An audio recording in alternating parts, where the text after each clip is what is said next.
ça il y a bloqué moyen vraiment na ko partager ça. Alors on sait que il faut tout partager.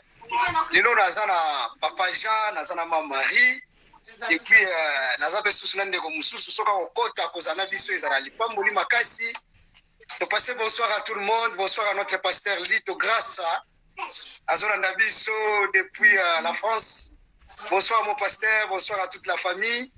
Que le Seigneur vous bénisse. Nous passons bonsoir pour une novante à maman Irène Doublé. Nzamba Pambolayo, mère double, ruinavante pour anoite. Que Dieu vous abençoe et un tour de famille.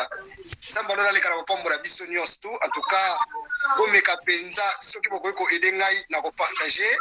Parce que Ngai Facebook, alba qui n'a minute, on a vraiment qu'on partager.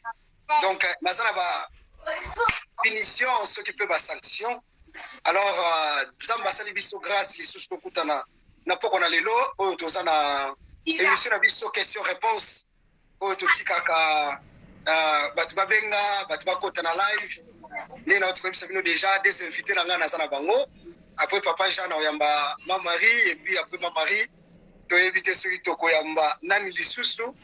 Awa, tous ont partagé, mes bien-aimés dans les Seigneurs, l'état actuel, où tous ont traversé. Et tous en a question-réponse, mes bien-aimés dans les Seigneurs.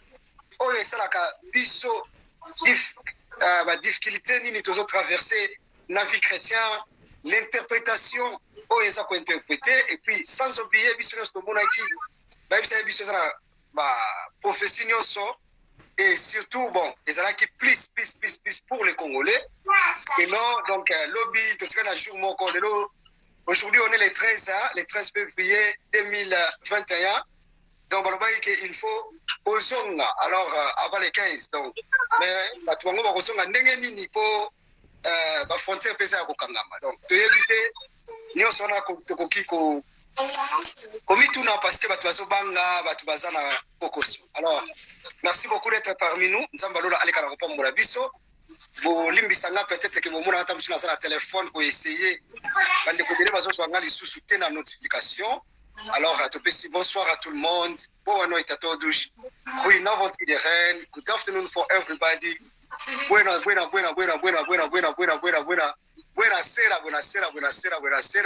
Buenos noites. Iva Ilta. Mbote na bandeko nyoso nzambe alekanako pambola bino kozala na biso na poko na lelo skaete ke lokumu kembo masang joli ezonga kaka epai na nzambe azwa lokumu asepeli kosala biso lisusu parmi ya ba être vivant na poko na lelo. Merci d'être partagé, merci d'être parmi nous. Nzamba lola alekanako pambola bino vraiment apambola bino. Bonsoir mama Tondo, goutak. Bon, anoite, ma vimpi, mbote na bandeko nyoso, Sambalola Pambola Biso. Malgré l'hiver, et voilà. Alors, pour ne pas passer le temps, do lingito yambana nous intervenant na biso ya liboso pe ya mukona lelo, pe sinzambe merci. Pe si bonsoir, Papa Jean Lumière. Bonsoir mon Tozo connaissez hein? Pambola.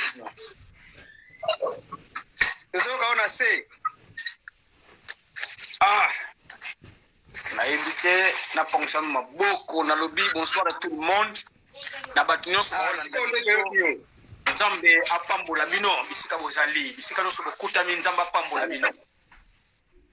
Amen. Merci beaucoup Papa Jean to yambio.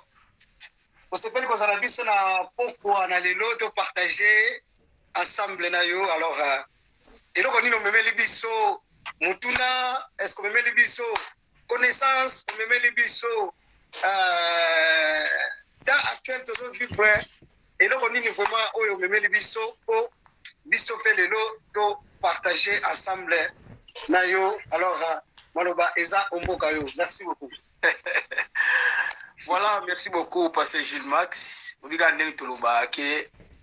travaillons dans la complémentarité, nous se complète à Rabissonios. Malgré ça fait un bon moment, nous faisons sur tout mon niveau parce que tout a des difficultés. Je pense que c'était à cause de mon téléphone. gloire soit rendue à l'éternel ya komona o lisusu pe ya komona bandeko nyonso baolanda biso.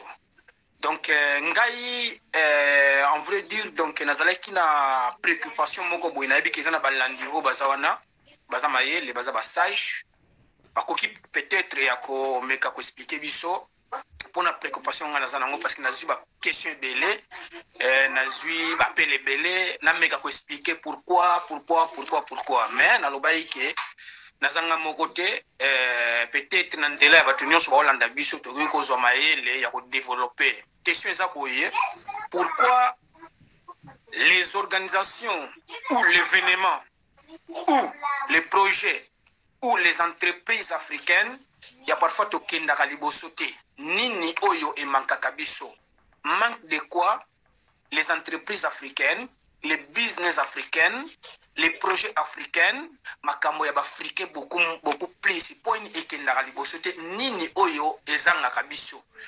Alors pona ngai naza mutu moko nalingana yoka mingi na mekai na kopesa ba réponse te je prenais mon temps ya koyeba ko réaliser pe ya kosala ba analyse pourquoi et moi-même aussi na sala déjà constango na mona eza vraiment bongo. Alors nazana quelques points on a réussi à développer selon l'opinion nanga na biki bandeko musu ba réussi à répondre na ndenge na bango. Alors question nanga vraiment yango wana ou bien sujet nanga yango wana pourquoi les événements ou les entreprises ou les business africains tokendaka mingi liboso to mona 3 mois 6 mois 1 an 2 ans 3 ans 4 ans o mona ka mutazongi mwa sima manki ya nini parce que na o mona na Bible balobi mutu oyo atongi ndako likolo ya rocher et rocher ngo eza Yesu ye moko comme Nzambe donc ezalaka stable mais mutu atongi na ba sable mupepe soki ye soki problème ye ningisi pe kwei donc nga nazwaki mwa exemple wana donc onga na memeli bino na poko na lelo yango wana. Merci beaucoup. Donc au lobby bien oza la question mais parmi ba question oyo posé oza la posa po ka ba idée ya batu mais yo moko pe lisusu oza pe susu déjà na ba argument na yo ndenge so to tikolanda yo eza bongo. Alors olingana oyo kananu ba idée pe ya bandeko mususu. Alors nga soki na noter awa o nga na koyi ko noter on a ko kanga et pas na yo tiko yebisa biso eza plus oyo tikoloba pourquoi les événements des Africains, pourquoi les business des Africains, pourquoi les entreprises des Africains et avant sakate babandaka bien mais bakendaka musika te eloko nini esalaka bongo soki tolandi bien question na yo mutuna na eza bongo. Alors eza pena bongo parce que nazwaki ba question donc pona ngai mutango ba pesinga ba question ngo malgré baza en direct na biso mais je pense que ba Hollande biso parce que eza nga moko vraiment pe eza là vraiment ba analyse na ngai en tant que conseiller juridique conseiller dans le développement d'entreprise na mekai quand même ko sala ba analyse ngo parce que j'ai en 2018 2016 17 pas mal d'entreprises opena ba yaka beaucoup plus c'est pas na ngai na meka ko peta ba conseil qu'est-ce qu'il faut comment mais jusque là na tali ba bilan na sali bilan j'ai constaté qu'il y a beaucoup d'entreprises il y a beaucoup de gens qui ont essayé ya ko kende liboso mais ba kenda gité alors ba check en pratique té alors ya ngoto ngato développer pourquoi alors on a ko répondre na zana ngo déjà s'il s'agit à répondre mais je pense que bandeko ba Hollande biso baza mieux placé peut na ko répondre biso pourquoi. D'accord, merci beaucoup Nzambalola Pambolayo, merci pour la Moutuno Tuni. Alors numéro na biso za kofungwama na 00 32 465 24 18 98 ndenge ba français balobaka et pour la biso ba belge tolobaka 98 à la fin. Donc voilà, numéro na biso eza yangwana soki ndeko ko benga na WhatsApp ou bien par appel afin que pour na tomeka ko répondre na lisolo na biso na débat na biso oyo tozana ngona question oyo ndeko atuni biso ici biso to pasaka mingi tozana ba émission tozo passer pesa ko faire partie na société neti oyo eza question moko ya société pourquoi que ba africains surtout ndeko a souligner les africains tant le les africains a le kaka les africains mais tozala kana ba africains ya sud ya nord ya centre mais pona nini loko misatu oyo et avansaka te.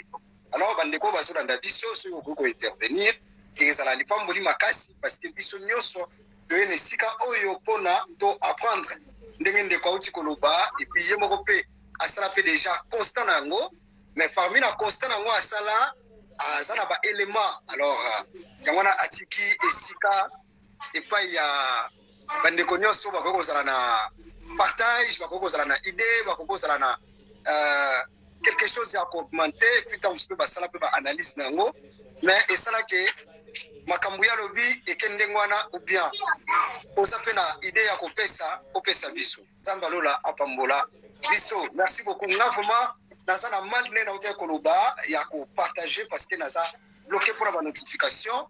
Alors ce qu'on continue ce qu'on meka ko partager peut-être na émission oyo et ko sunga vraiment ta mususu ndeko moko pe mibale akozala intéressé parce que wa tozolo bela mingi o ezali social. Merci beaucoup. Bon, numéro ya ngwana oyo touti ko pesa soki ndeko nyonso akoki ko benga pona ko intervenir et puis tozo komango lisusu pour faciliter appel ya bandeko ndenge touti koloba. Donc pour faciliter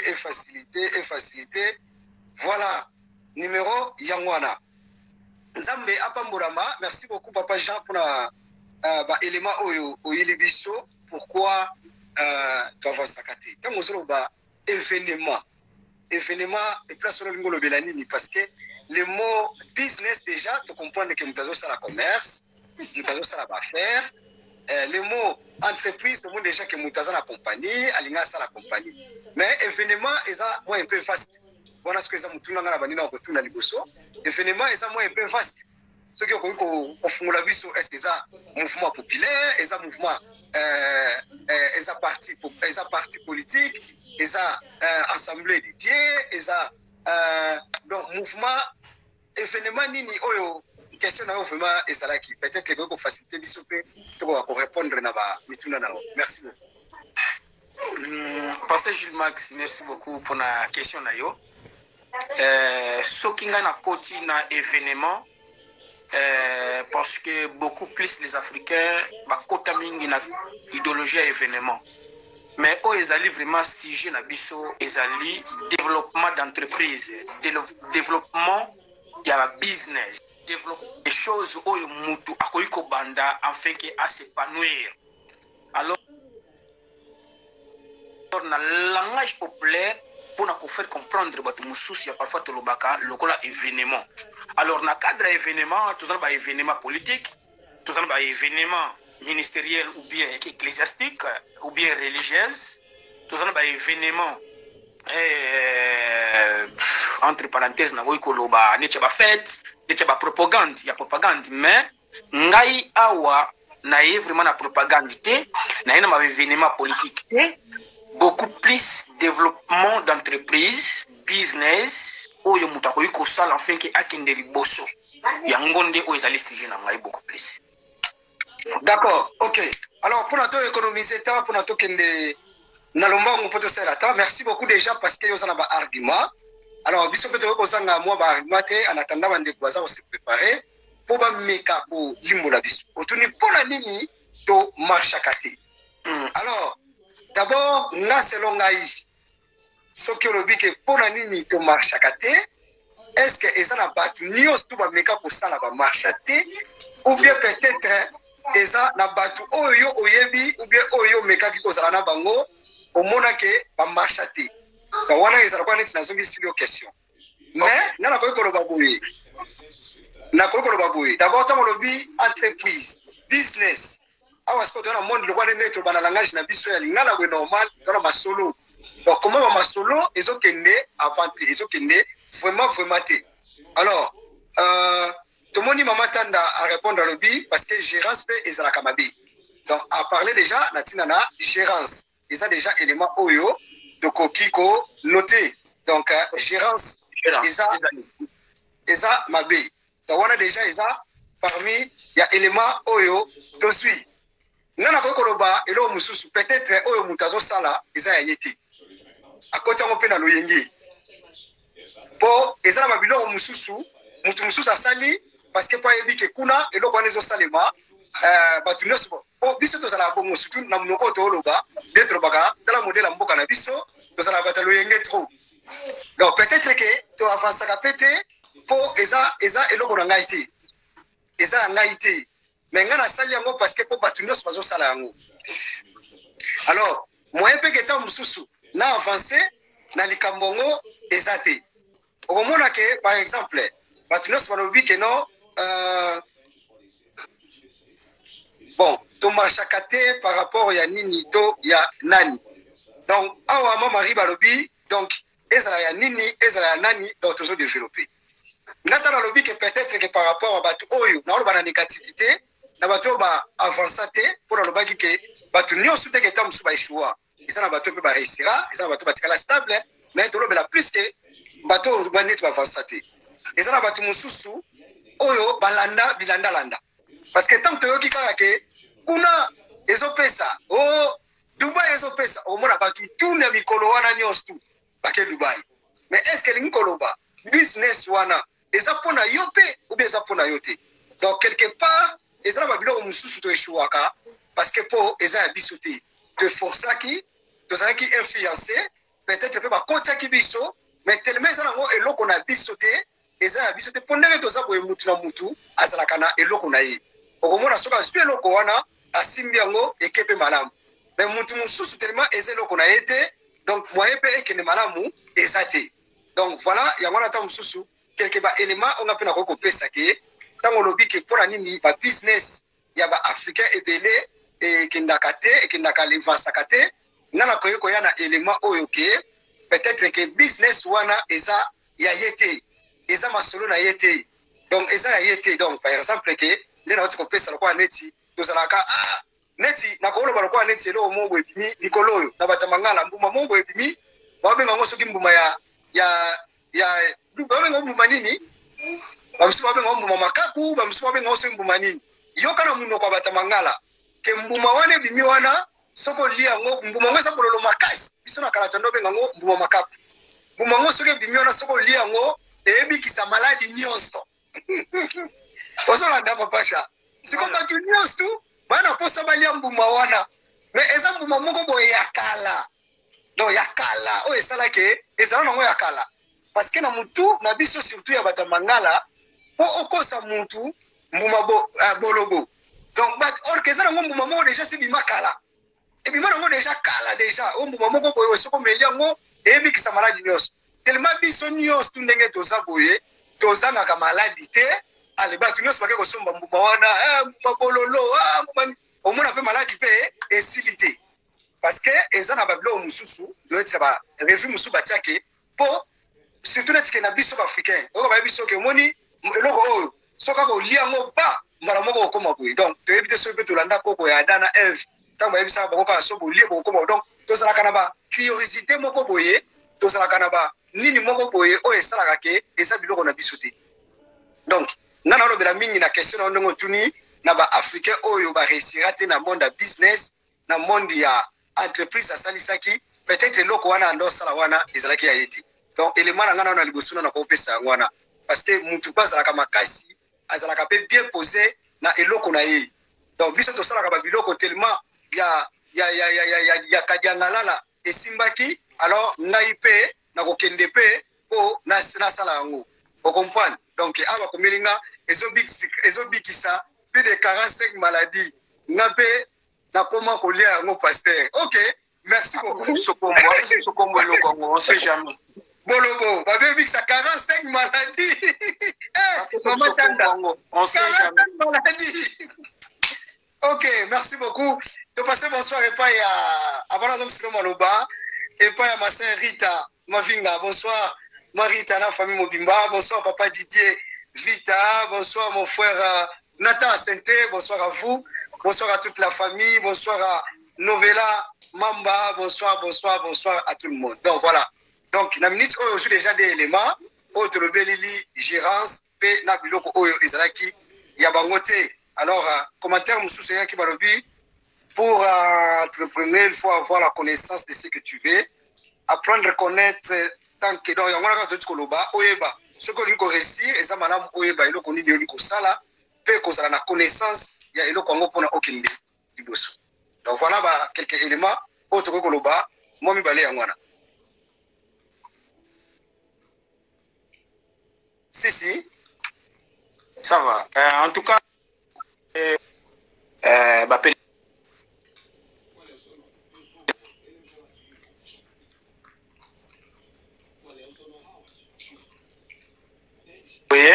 merci pour le commentaire ya suka et kokota sikoyo. Et ça parmi les éléments très importants, très capital. Et deuxièmement, et ça pour la gérance, on a la mingi gérance, pasteur Gilles Max, bien ou bien. Alors moi, na conviction nangai selon question ngo, on a méga ko sala analyse nangai.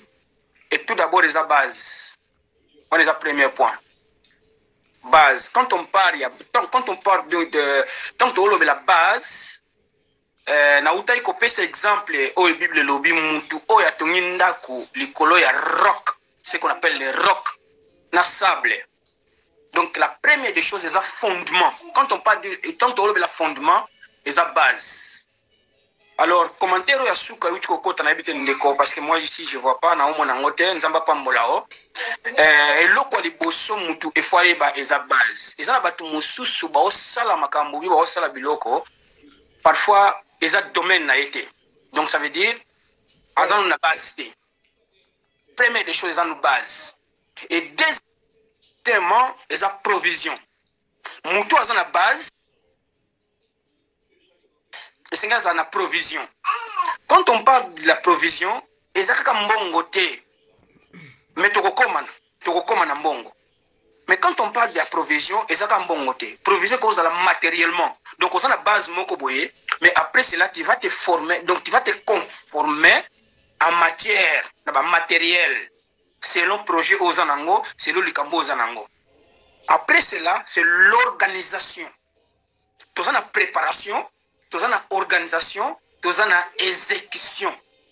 Mais ce que moi j'ai constaté que parmi les biso en général, organisation, tout ça en côté, préparation, tout ça en côté, et du coup, tu as na exécution. Donc, on bani malamoko exécuter ce que tu as besoin. Ou on a posa.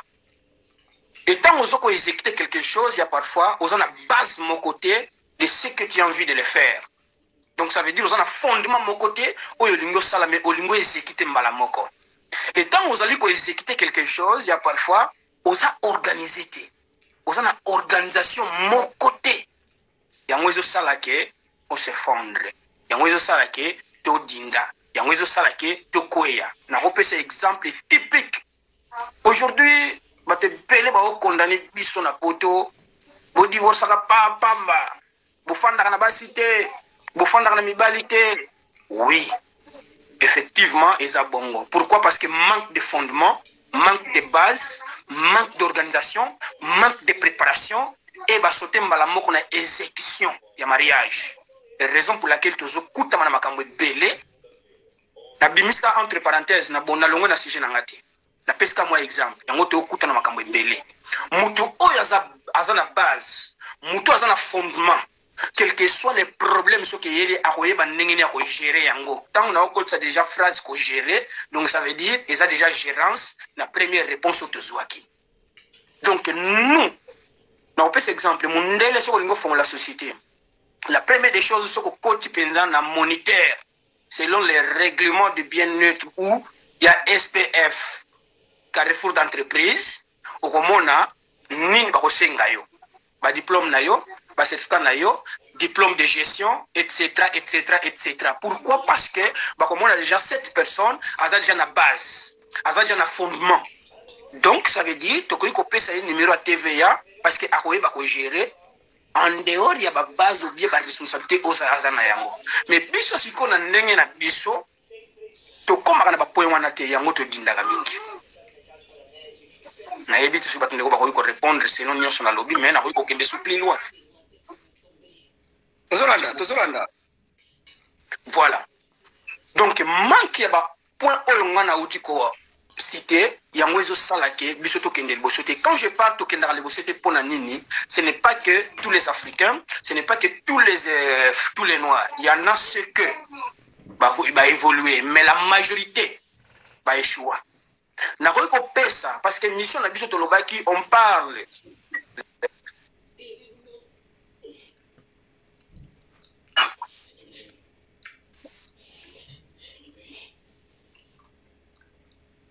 tali bien même na développement ya ba église na biso eza na ba église ebele ezovolué te ozokotourne kaka en tout à tour. Une église c'est une entreprise. Une entreprise doit être organisée. Une entreprise doit avoir les bases. Une entreprise doit avoir le fondement. Une entreprise doit être organisée en tout. Églises qui ne sont pas organisées, qui n'ont même pas de base, même il y a doctrine na bango, au moins na église wana, et sous karamabe. 2 ans, 3 ans, bandiko tatone. Pourquoi? Parce que c'est quelqu'un qui a la provision. C'est quoi la provision? Provision est anime. Mundele avant à Tonga, à préparer Kanan, ce qu'il y a son terrain, à côté des manches, bateau, étude, il y a environnement. Talina nous, basali ba étude environnement, basali ba analyse, ba koyeba nini otokotonga awa, ndenge nini tokotonga yango, quand est-ce que tani ne koyi kozwa, ba matière nini ko supporter mabele oyo, ndenge ne koyi kozalela. Tant mundele abandi kotonga, okomona dans l'espace de 6 mois, 5 mois, d'ici ko banda ko leka ko bosana yango. Pourquoi? Parce que tout d'abord, base. Après les bases, fondement. Après le fondement, organisation. Après l'organisation, préparation. Après la préparation, c'est l'exécution. Babandi ko exécuter. Tant babandi ko exécuter okomona eloko bazo sala et monisa mina miso ba pepe eke liboso. Bisiko banda ko le komona immeuble moko etongami, omona pomo ke salami, omoni loko mo salami. Pourquoi? Parce que il se prépare avant tout. Mais nous les Noirs, nous les Africains, tous se préparent avant tout. Et raison pour laquelle tous on a l'échec est belé. On a contredire, à contredire. Nous avons opinion nae. On a opinion nangai. Na suki na nwana. Si on a likambo, on peut poser des questions, on a répondre bino, sinon on a lobby. Merci. Merci beaucoup, merci. Tout le monde qui va comme qui biso donc na 2 questions. La 2 réponses, tout le monde y répondrait. Tant que tu as une question, ne croyez pas que biso manque à gérance, n'a pas ça. Élément moko au utikoloba, que ko sanga, ko yeba, ce que c'est le konobi et le konayote, et ma mari a été kobaksali sous le komoko, ko linga ko yeba et le konini oyo lingo sala. On a nyo sur la bissa douana, utikoloba yangona ka kosongi silibiso, organisation, préparation, exécution, et puis ils ont dit fondement. Alors, et pas la biso, quelque part, ça te réussira à rater, parce que tu as un bouca lelo lamba lelo papa. On se comprend? Tu as un bouca lelo lamba lelo. Moutoua préparé.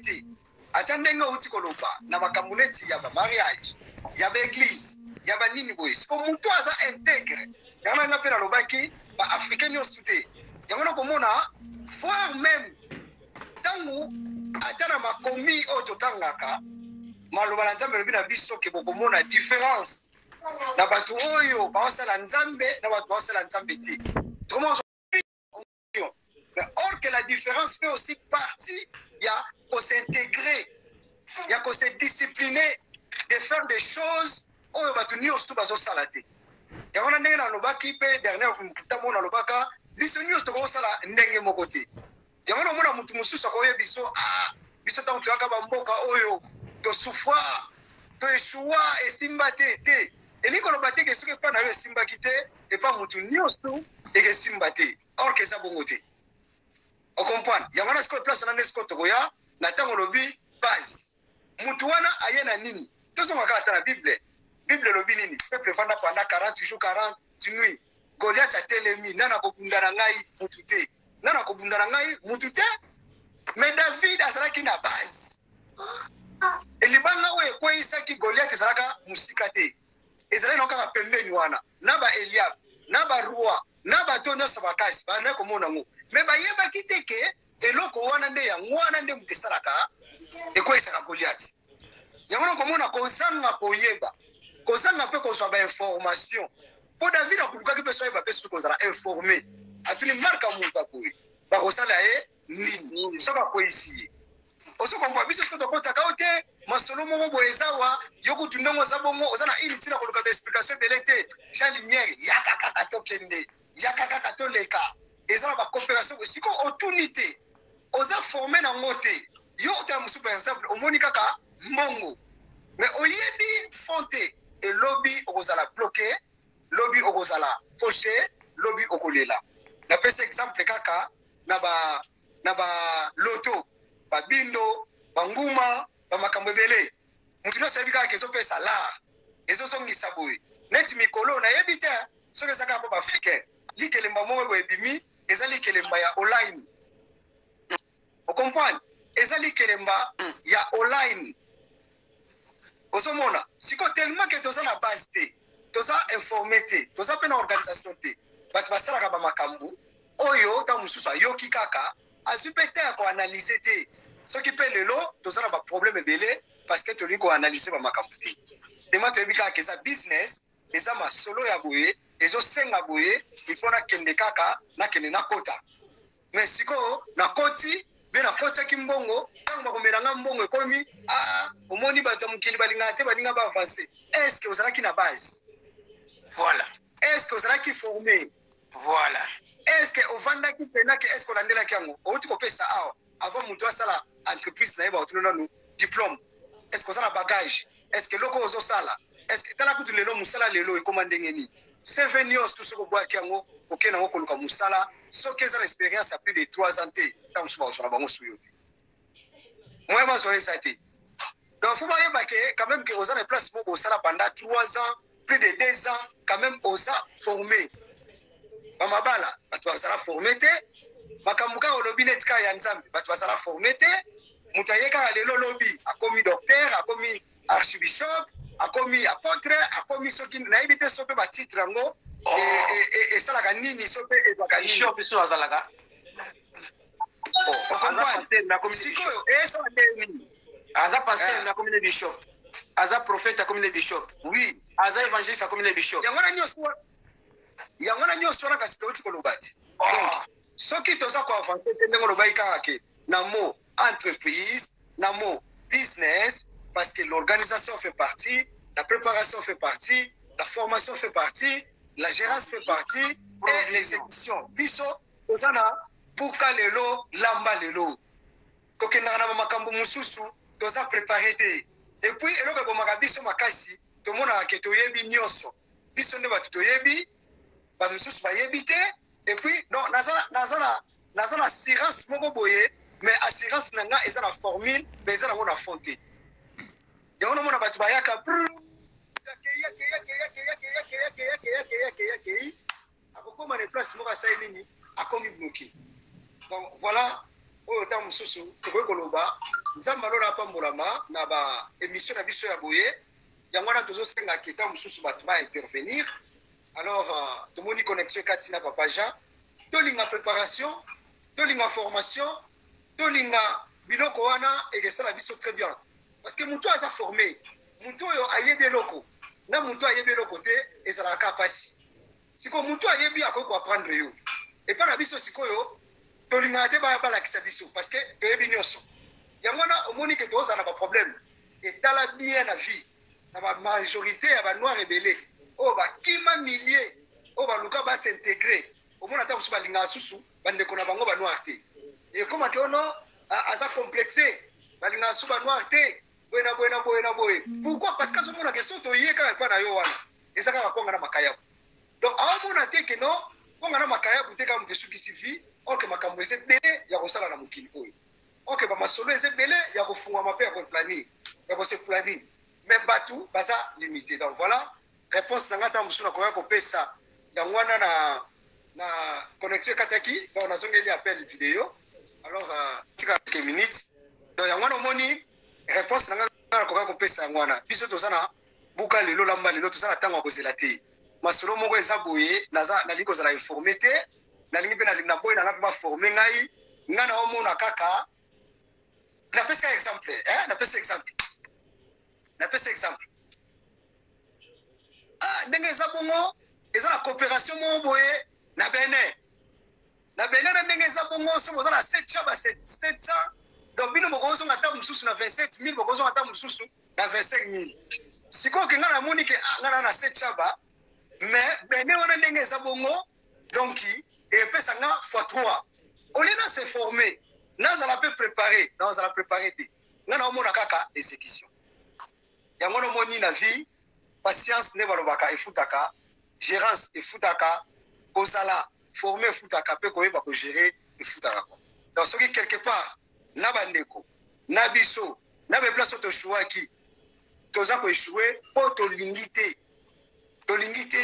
omoni ka net ka neza bongo talaka nde mu pepe yaka na yeso yebisa batu oyoka o prophète moko bimina montagne kuna boka batutu bakei o mususu bimi soki wa batutu bakei batu bazuli bakosala former te na parole yango tozala ba problème papa Jean yango tozala ba problème hein yango tozala ba problème tozala organisation te tolingo s'organiser te tozala nene biso tolingi kaka exécution ozo comprendre neto bakei pana biso eza teke ote pana toza pampa eza masolo teke oya nini ndo eza tikotak mala moko mais tikotak ngo na boko za la former na boko za la préparer na bo iba pe atala musala tokendaka atala classe tokendaka mona classe ni osto alingaka ba la kisaye ba former aza bien voilà siko soto lingi teke ba la kisabiso soto lingi teke biso to apprendre to koyeba ndeni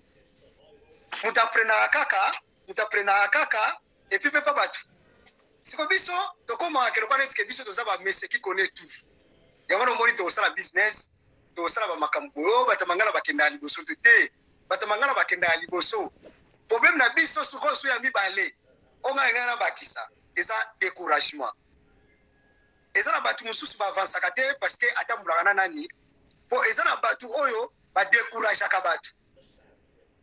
Vous comprenez?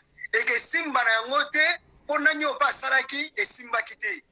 Siko nani wana azanga ite.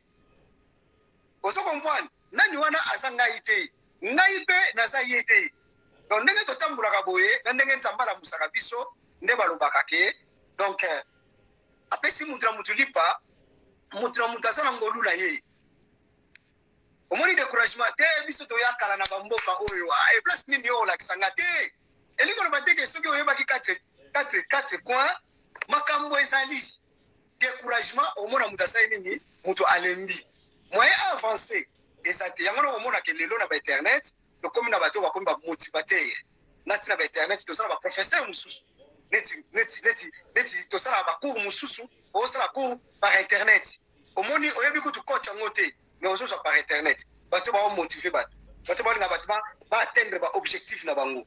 Osomona to sambela mais âge peso poussana parce que neto continue 2021 oyo mutunyo sazana une année de plus na ye. Oso comprendre mutunyo sazana une année de plus na ye a sera jour na ye pour le bas une année de plus pour le bas joyeux anniversaire. Siko ozo ko avancer na nini siko bato ba décourager bato bazali to yebisa kiyo ke yo e simba te bato bijana basambala bato baza siko deuxième bato na kata bato ba découragement bato ba crédit bato ba bendaka bato mafuta bato ba bendaka bato nini olobaki nini momo boye fort o comprendre o salisi magasin soka akoti Aldi akoti Lidl akoti Franprix ok defate papa ako defate mais soka yepa na yo soka yena magasin Jean Lumière to sala ka ndenge salaka tout ça quand ndenge salaka na merci donc à 100 €. Puis donc à 100 € ngo apesio 37 €. Oh, ou bien 27 €, ou tika na 73 €. Vous comprenez? 73 € 73 € neuf belge de Lubaka. Parce que yo mona pour ozo mbongo wana kaka soki 37 € wana ya nyungu. Soko bengi mbamo ekomi pour ba 35 € wana ngona so bengela ngaku. Oh, kayebi teke na 37 € na yo wana yango na yo ngoko somo matungulu pasta yo mona bango omona bango oh mais yo kali sibisone moni mona bisisa ande yo kasi binane yo penosa ko yosa mutu na ngai yo monte bo mo bo ngana yo omena obenda mais pasta na salon na nga akasi na salon ba te église pena bayaka neti samedi asali sa kufuta après mais na nenga kuzo moko bwake na salon mususu abeti sango mepana nga bayaka na nenga ko defa sikoyo ata banki mbongo o neti ta musesa la mbongo ba intérêt omoni mbongo ba intérêt mutu moko asa la coopération na ye ngai soneti ke ngai Gilmax na asa la coopération wana na bi mutu nanga deja no nde na bongo na ode bisa 500 ou bien na ode bisa 1000 ta kombo deja no te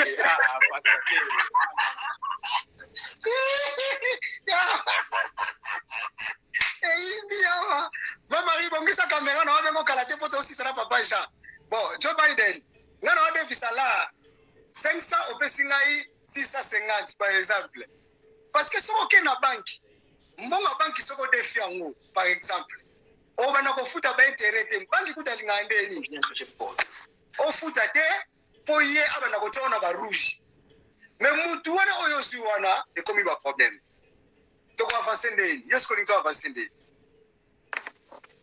ko biso moto se soutenir te Mohamed soka sali magasin Moussa tanga koya a soutenir magasin ya Mohamed mais biso to se soutenir te donc on a que ce qui aujourd'hui netka ko l'équipe biso or que ce qui aujourd'hui oza bien na pena oza bien et puis cela wa mususu kezake tellement na renyaka batu mususu ba ko renyete donc nena bona ko funa ba coopération oti ba coopération ezaka ya ngai to avancer ndeni ça va avancer ndeni siko ole siko to ke kanga ba koko batu na ba tata mwasi batu bandoki kindoki ndesko yango na ya bien autre limite baninga ba évoluer oso comprendre siko yo lobi ke non ba fika ba façade parce que tozana mutema mwindu tozana mutema mabei Mutonanzabu oui nenga lubabwe ouais merci beaucoup pour le développement na yo oui aux l'homme sage aux loba bien au lobby bien au développer bien merci nzamba pambolao je sais que bon il y en a ceux qui peut-être ba ko zo ya ko profiter na moi profiter et ils en ba mususu parce que photo tu katan na ba mususu na moni maman Maria répondre que non les africains y ont sauté mais je pense que les bandits na loba qui bien que les africains y ont sauté mais la majorité donc c'est tous ça 100 de 95% tous à bongo donc 95% maman Marie tous à bongo malgré maman Maria fungula caméra na ye pour kala tête ozo benga ye quoi ça va à répondre biso bien mais les bandits na loba déjà les africains y ont sauté ça na ban oyo ba kenda liboso ba développer mais la majorité de 85% na ko loba eza pena bongo mutu akontradire yango azali biso siko to tikali tozala sima tosala siko berere wana te voilà yango siko nde tozokota na ba émission oyo yango tozosala ba émission oyo pour to moni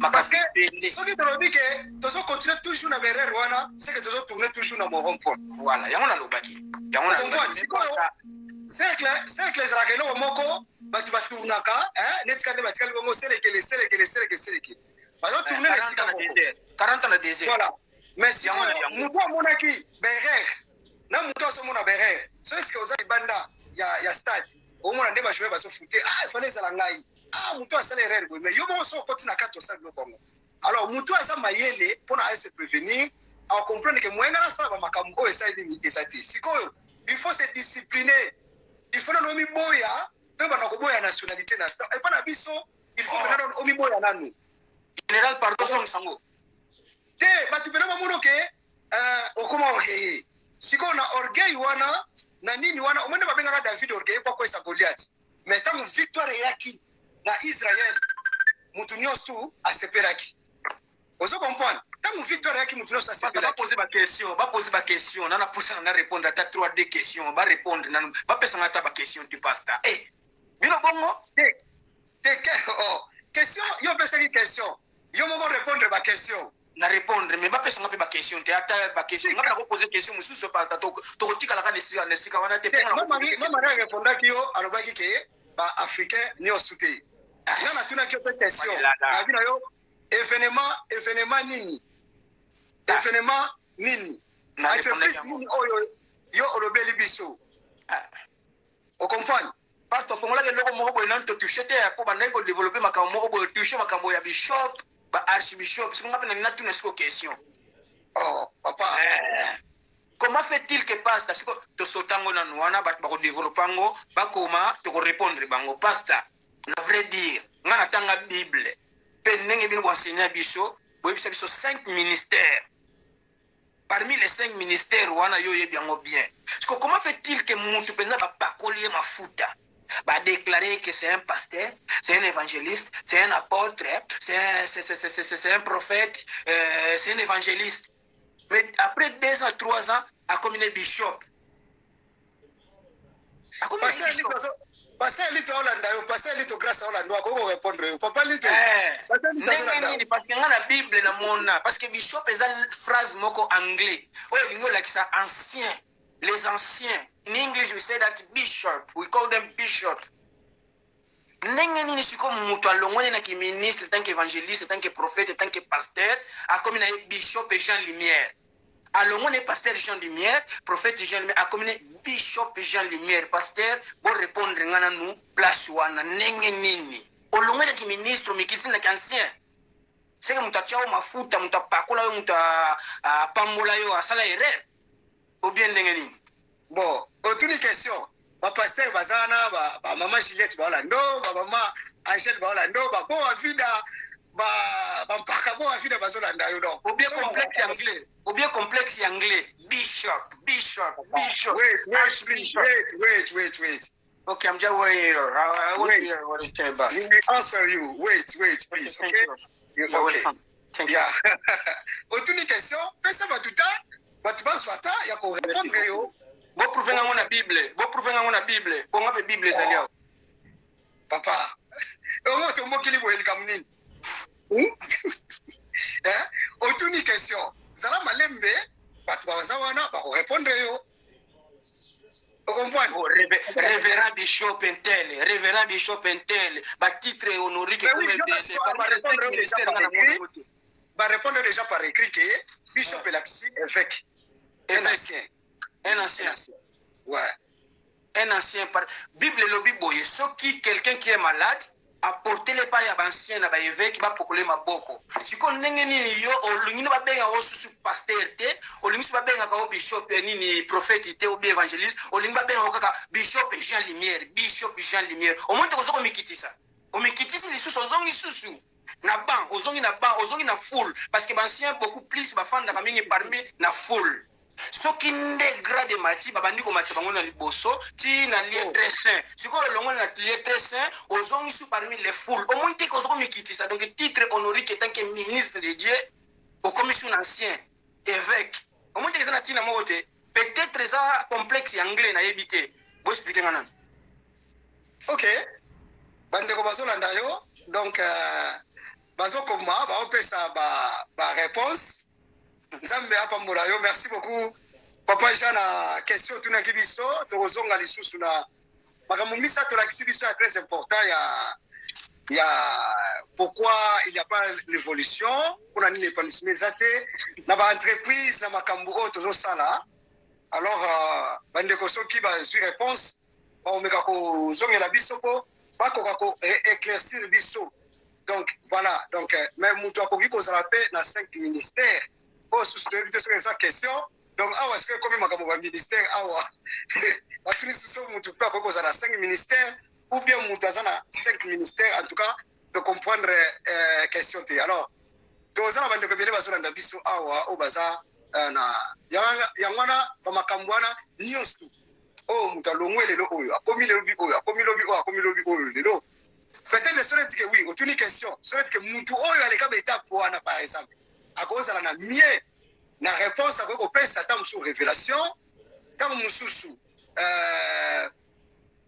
tu as toujours un sujet oui OK yom to comme moi alors pourquoi tout ça pour évoluer quelque part et quelqu'un na makambo oyo parce que tout ça quelque part un moko tulinga komiti kanaba sentiment tulinga komiti kanaba futilité tulinga komiti ka yana na lobaki biso tulinga ko apprendre biso to yebaka nyonso bakoki mpe koapprendre biso te ozomona yango wana sikoke problème esalake lelo mpe na lamuki lobi na lamuki na ngai nakoki na ngai mpe kokoma boye nakoki na ngai mpe kozala boye ozomona pourquoi parce que tolingi te ke baapprendre biso mpe tolingi te ke tozwa temps netrobaki l'organisation la préparation biloko nyonso tu wana ezalaka très important na vie ya motu boso amasena nzambe apambolo ebele ozo comprendre parce que babiloko oyo 4 oyo so mutu aza nango fondement aza na préparation aza na organisation akoexécuter mpe malamu d'abord kobengama epa na nzambe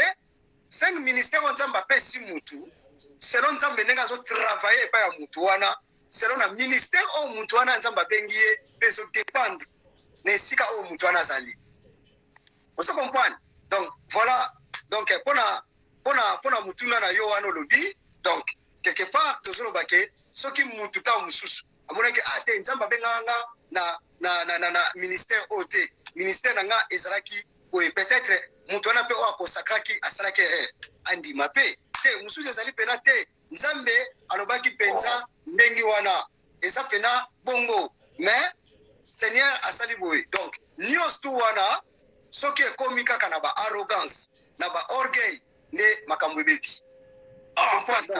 Tomoni awa c'est là que c'est toute la question on répondre par écrit parce que tu sais que ba bengaka babi ancien dans le ministère, cela veut dire mutu aumeli ministériellement, c'est possible que mutu akoli akokipe ko la bishop aza pasteur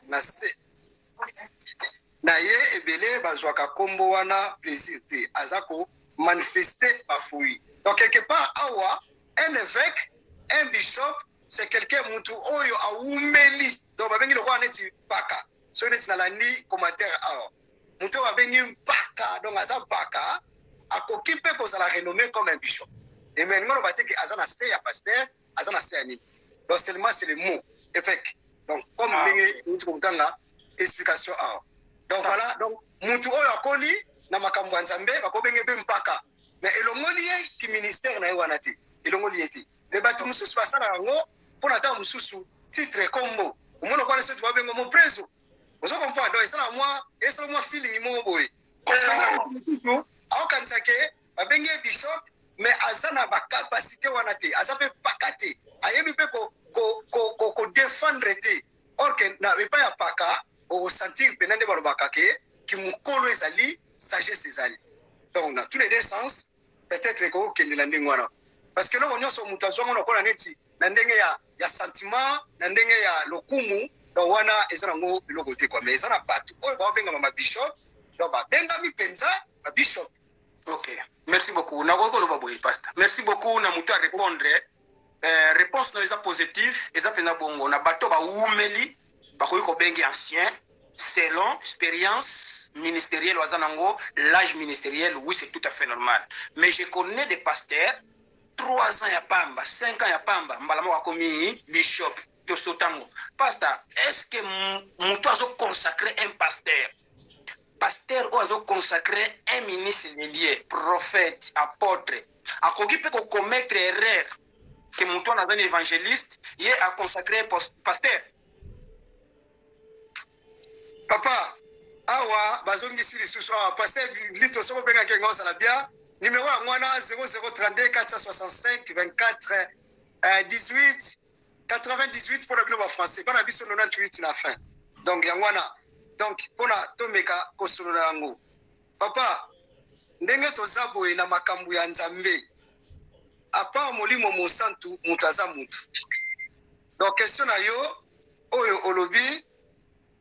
Donc, eza à part molimo mosantu mutu aza mutu. Donc awa neto osukisa. Mais totanga quand même commentaire ya pasteur ya papa Lito. Neti yenga na obenge bishop Lito. Pona yebi ye kala. Donc paka ya paka. Donc mon bato ba kaba pena jeunesse na bango pena pona nzambe. Donc bango pena ba risque ba rouge ga. Yebi rouge. Vous comprenez? Oh, mais je connaissais muito bem. Bien. C'est là. Bishop égale évêque. Parce qu'elle n'a pas apprendre. Bishop égale évêque en grec. Épiscopes. Surveillant au surveillant. Les Anglais utilisent pour donner à celui qui supervise plusieurs pasteurs, même dirigeants d'une église. Donc, mutu oyo azo surveiller ba pasteur et pas anglais ba bengiye bishop neti nenga uti koloba ezana batu mususu kaka 2 ans 3 ans azakuti ezana batu mususu yeso bana ministère na santé papa tozana no na se tozana musika biso nyo ndenge tuza donc ezana mutu mususu ana posa bota ba primatiré donc ya bimisaka bana na ministère oso comprendre nzamba batindaka Yesu ye moko mukili mobimba lelo bayambi Yesu babenga bibana yi to koma omona kwa nete koma lokola lokumu te to sana nu musika nanu to comité la pasteur si j'ai bien compris je m'excuse si j'ai bien compris au pasteur Lito a répondre oui c'est biblique et dictionnairement par là c'est comme ça ce to lukiango na luto kokut la ngwana donc ça veut dire na batu oyo bazali ko memango pas comme ndenga définir yango et ça ba sentiment personnel parce que na yo qui commentaire moko lobby mutu azaka ka mutu c'est le Saint-Esprit mais comment faire oui parce que motu ni question que lobby est-ce que mutu oyo a consacré mutu be mutu apesi mutu loko ata papa ata ba professeur et tout ça ba bloc belé à réparer tout ça bloc belé pas problème nangai bon reconnaître n'a problème nangai bon reconnaître tant que ministre de Dieu vos erreurs à vous vos sentiments à vous et tant que ministre de Dieu et tant que pasteur quand vous avez des sentiments personnels bino na ba erreur wana bo reconnaître yango ninga nazuluba bo pesanga défense biblique te po ngai moko nazana ba verset biblique bo pena ko pesa bino comme réponse ninga bo pesa lango ngasko nazutuna et tant que ba pasteur bino nini sala ka bongo ce sont vos sentiments ou bien molimo mo senti mo sala ka bino bongo est-ce que molimo mo senti ko ça c'est terrain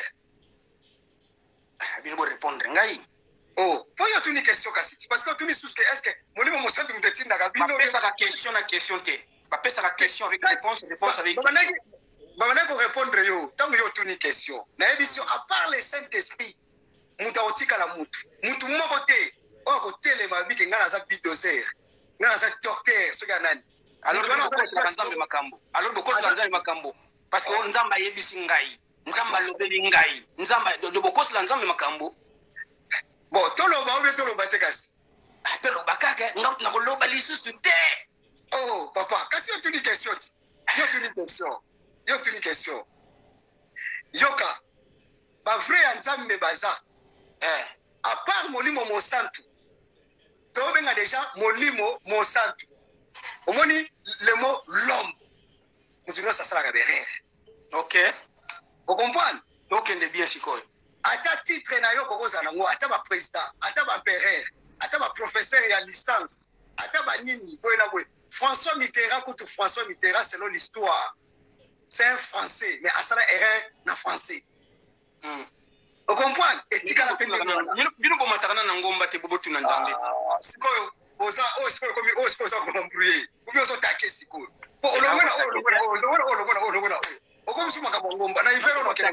On peut exemple à François Mitterrand pour la France. Mais si on a minute on va na Nzambe. Molimo mosantu bolala kana yebo lamuka kana yebo tu. Na hiver o ngana okende na montagne nini? Yambana nkuna na moni mtu alinga lobele kwa bien. Oui allô. Oui allô. Oui bonsoir. Oui.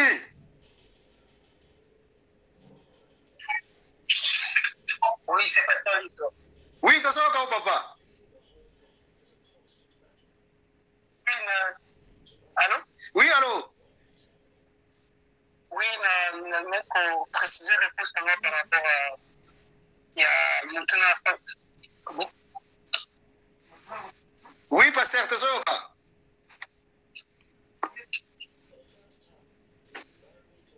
Oui, mais maintenant, je vais préciser la réponse par rapport à Frère Lumière. En fait, confusion, on a Bishop, surtout Bishop est français, et ça nous, par rapport à Bishop. Alors, il faut comprendre que conception, on Bishop nous aura par rapport à Bishop, là, la communauté anglophone nous aura différent. Ok. Ouais.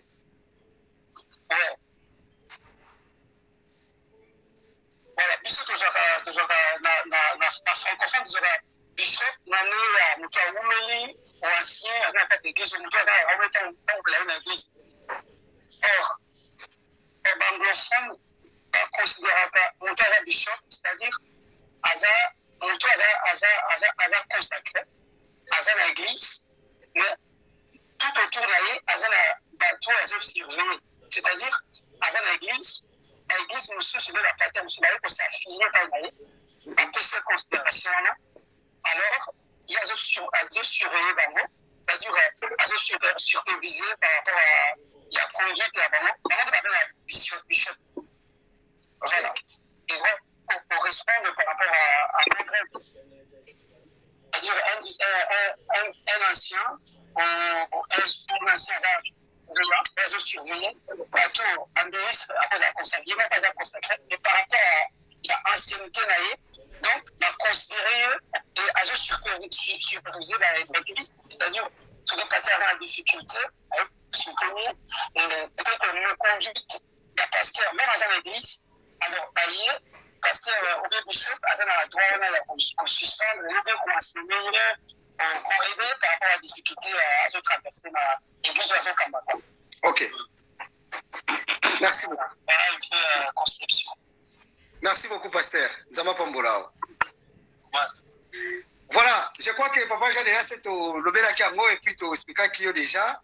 Donc la conception de mutu ezako kasebiso et puis ndenge tota kolba. Toro bana kamwere, trobaki à part molimo mosantu.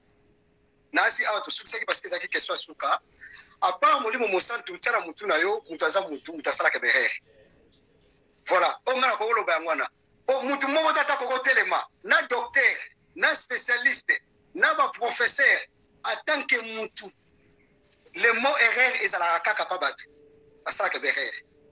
Donc, ce qui mutu pe na vie à reconnaître kebehere té, c'est grave. Pour mutu oya za mwana nzambe, azala molimo na nzambe, il faut reconnaître kebehere na ye. Ce qui mutu a reconnaître kebehere té, c'est passé. Il y a une congrégation à Bisso, tous a bloqué, tous a fauché parce que ça va tout nous sous par la tabernacle. Donc, et pas naïe, à ce qu'il a ma bêtise. Et pas naïe, batunioso, basalaka ma bé, yazalaka malam. Alors, tout est comme talent de moi. Donc, je crois que Yamana Tosalaki Nayo, to yambande comme sous. Donc, erreur est ça pour la mutunioso. Ça va, merci beaucoup. Je pense que nous avons mais je ne suis pas convaincu de la réponse à Pasteur Lito. Nous avons en privé pour développer. Parce que quand vous parlez de la conception anglaise, nous avons expliqué loin de là.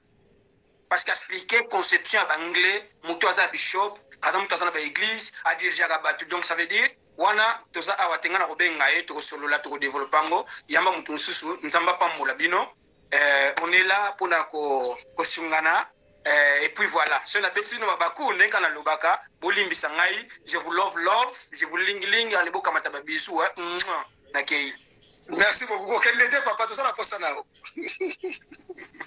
Ok, merci beaucoup. Merci beaucoup pour l'élément que ça qui dit pour évolution, épanouissement dans l'entreprise. Merci beaucoup pour contribuer à conseil il a qui dit merci beaucoup la participation, merci beaucoup na ndenge au pesibiso pétant, merci beaucoup na conception na makambu nyonso oyo euti koleka awa nzamba lola pambola yo, merci d'être parmi nous, nzamba lola vraiment apambola, merci beaucoup, tout ça vraiment ravi pe to pambola mi. Merci tout ça ensemble. OK, merci. OK, merci beaucoup, c'était notre frère Jean Lumière, nzamba lola pambola ye, yokuna kata merci de passer moment moko. Oyo tozala ki na question-réponse oyo il a qui biso concernant business, concernant projet, concernant entreprise, concernant événement, concernant relation. Pourquoi évoluer à côté? Pourquoi ça la canité? Alors on avait parlé beaucoup des éléments, on avait parlé malgérance, on avait parlé des bases, on avait parlé de la provision, on avait parlé de d'organisation, on avait parlé de préparation, fondement et exécution. Puisque nous avons mis une exécution sans avoir de compte que nous avons la base, nous avons formé. Le problème de la vie, c'est que nous avons formé, nous avons prendre la vie, nous avons la patience, nous avons une relation et que nous avons un débit, nous avons un s'en sortir. Est-ce que nous avons ça? Est-ce que nous avons bien nous suspectons que nous avons malanda ngombi, basopa kungungu, ninga salelo kwa simbi, yoko moni peka ko keko taka ko puana. Ce que c'est le quoi des angwa yote, ils angwa yote. Alors, tu as un deuxième intervenant à biso parce que Nous avons passé le week-end à Bissoboye, tu as passé bonsoir et pas à Etoué, bonsoir à toi. Tu as passé bonsoir et pas à Ordo de Castro, de Castro, mon frère. Zama Pambolo Kuna. Merci beaucoup, nous avons connu sur Obazolanda Bisso, na audio, na deuxième caméra. Alors, à ma deuxième intervenant. Mon mari, tout ça, déjà appel. Donc voilà, il y a ma téléphone. Merci d'être parmi nous, notre pasteur Juliette. Merci beaucoup, Papa Jean. Merci, pasteur Lito.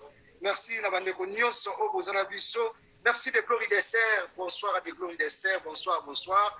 Bonsoir à ma sœur Catherine, à Benoît. Bonsoir. Bonsoir d'être parmi nous, mon pasteur Lito. Bonsoir d'être parmi nous, Maman Massina. Bonsoir d'être parmi nous, Shalom Boavida. Oh, Shalom Boavida est parmi nous. Merci beaucoup, merci, merci. Être là parmi nous. Merci, merci. Que le Seigneur de toute gloire vous bénisse. Nazongeli lisusu demande ya appel na ngai et pas ya deuxième intervenant na biso. Erango ya benga mabo misilo caméra. Bonsoir. Bonsoir Papa Jules Boni. Kimia, mwana bo misilo caméra. Tanga moko. Ah! Vous ça rappelle reconnaissant ko donc banda la kisa yo, okoma maîtresse. La comment maîtresse. Merci. Maintenant la kisa ngai te yo mto expliquer kinga na landi. Mais landi bazala ki baza wapi bano baza bazala ke important ceux qui ba surtout makambo ya téléphone ba utolo balikambo ya connaissance nazwa connaissance on a gardango voilà ngala linga poza na connaissance ba peuple pour ba peuple dangai ko bango ba sunna ka batu mo batanga ba université mais ba sunna bona ko mwa mikemi Bonsoir, bonsoir, Batonyoso. Bonsoir, frère. Batonyoso va bien. Batonyoso, tout le monde va bien. Par la grâce de Dieu, tout le monde va bien. Merci beaucoup, ma Marie. En tout cas, tu sais pas quoi yambayo. Au même le bisoni ni ngade ase ba chauffer nga mutu yo beso ko chauffer nga nakendeka na chauffage pour tout ça hiver. Non, ça va. Ngala so ina ngina développer par rapport ya frère na biso o aucholoba sikoyo aucholoba likamoko abane kolobana pour la en fait moi c'est que j'ai tout ce que j'ai compris que comme il s'est plaigné na milieu national africain il paraît selon lui parce que naza d'accord na été bien sûr que africain n'y entendait réussir ça raté. Moi je pense que c'est les minoritaires bazali réussir ça raté, mais je pense que beaucoup entreprennent et baza ko réussir na entreprise na bango alobaki boy ba africain yo soutien qui ko rectifier ermobo alobaki ba africain yo soutien voilà alors c'est ça. Moi je pense que pour répondre vraiment à la question naïe j'ai écrit Osée 4:6 au lobby que parce que c'est une émission chrétienne et lobby que mon peuple est détruit parce que il lui manque la connaissance. Et nous prenons seulement cette parole-là, est détruit parce qu'il manque la connaissance. Alors, si nous comprenons le mot d'abord détruire, que se détruire, c'est-à-dire tokolo bango na lingala, peuple nanga azako beba, azako kufa, azako s'égarer, en d'autres termes, na nzela o ya vérité pour na kolanda nzela mususu. Et pour muto s'égarer, Mutuana, il faut azala na information mususu par rapport à likambo o ezalaki ya solo à l'omona likambo solo à s'égarer. Alors, par rapport à ça, c'est quoi lobby que azali détruit parce que connaissance, azali détruit parce que ils ont manqué connaissance. Comme manquer connaissance, azali absence il y a lumière na katinaye. Et la plupart des temps, la parole de Dieu nous dit que mutu oyo a nzambete a absence de lumière na vie naye. Et ce qu'on a absence de lumière na vie na on a ténèbres, ténèbres na bomi mwinda awa bomona sur le côté, mutu ka molili amona kana eloko lisuste. Donc nous devons comprendre une seule chose ici que on a sepela qui n'est l'eau qui pour le Saint-Esprit. C'est le Saint-Esprit qui nous donne l'intelligence d'entreprendre les choses et même de faire les choses et même d'accomplir les choses. Et nous ne pouvons pas faire de nous-mêmes par rapport à ma pensée Nabiso parce que Tokosa la nene Tokobunga. Merci. Oui. Ok, on est là qui est un peu. On est un peu introduction. D'accord. Ok. C'est pas où on qui Biso et ça qui nini. Tu noter tout solo là. Tu as consommé samedi. Tu as passé bonsoir et pas à pasteur Jean Miesi en Angleterre. Nous avons pas mbolaye. Et puis, il y a ma belle-sœur, Frida Monica. Ça, c'est ma belle-sœur à moi. Nous avons Pambolaye, nous avons Tounias, nous avons Landaviso. Et puis, il y a pasteur Nangaï Bia, c'est Bia. Nous avons Pambolé Belé Kunanabana. Merci beaucoup. Toi, comme Marie, et là, on y m'a marié et bon, là, ce qui, pour ne pas compliquer tout, moi, je peux rester seulement sur ce verset. On va travailler ce verset. Okay. Parce que les lots, aux hommes, on a battu Belé. Baza ko se plaindre par rapport à Nzambe et Moko.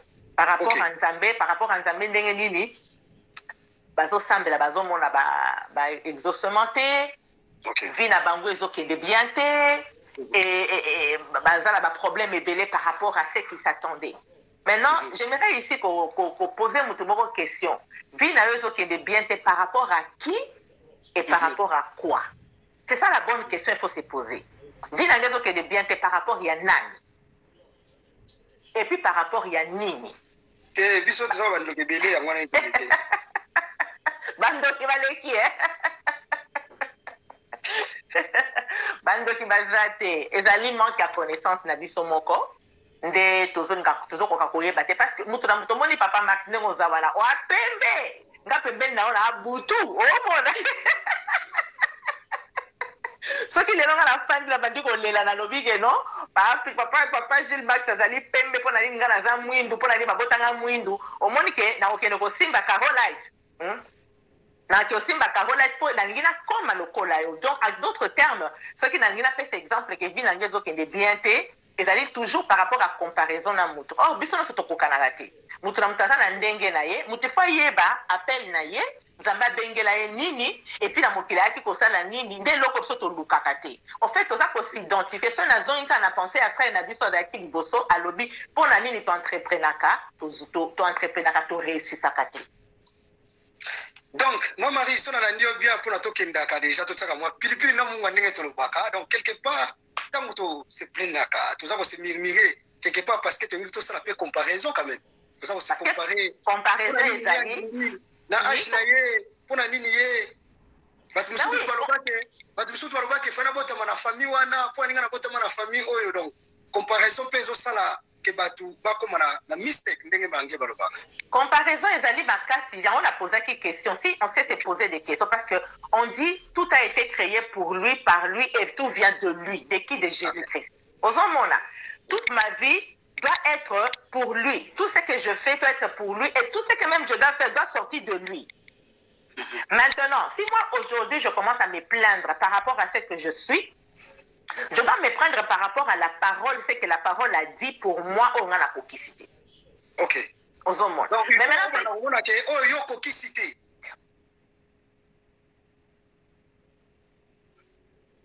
De Dieu, pas par rapport ya mutu mususu, par rapport ya o nzamba bengela kinga. Je dois avoir d'abord la connaissance de ce pourquoi nzamba benginga.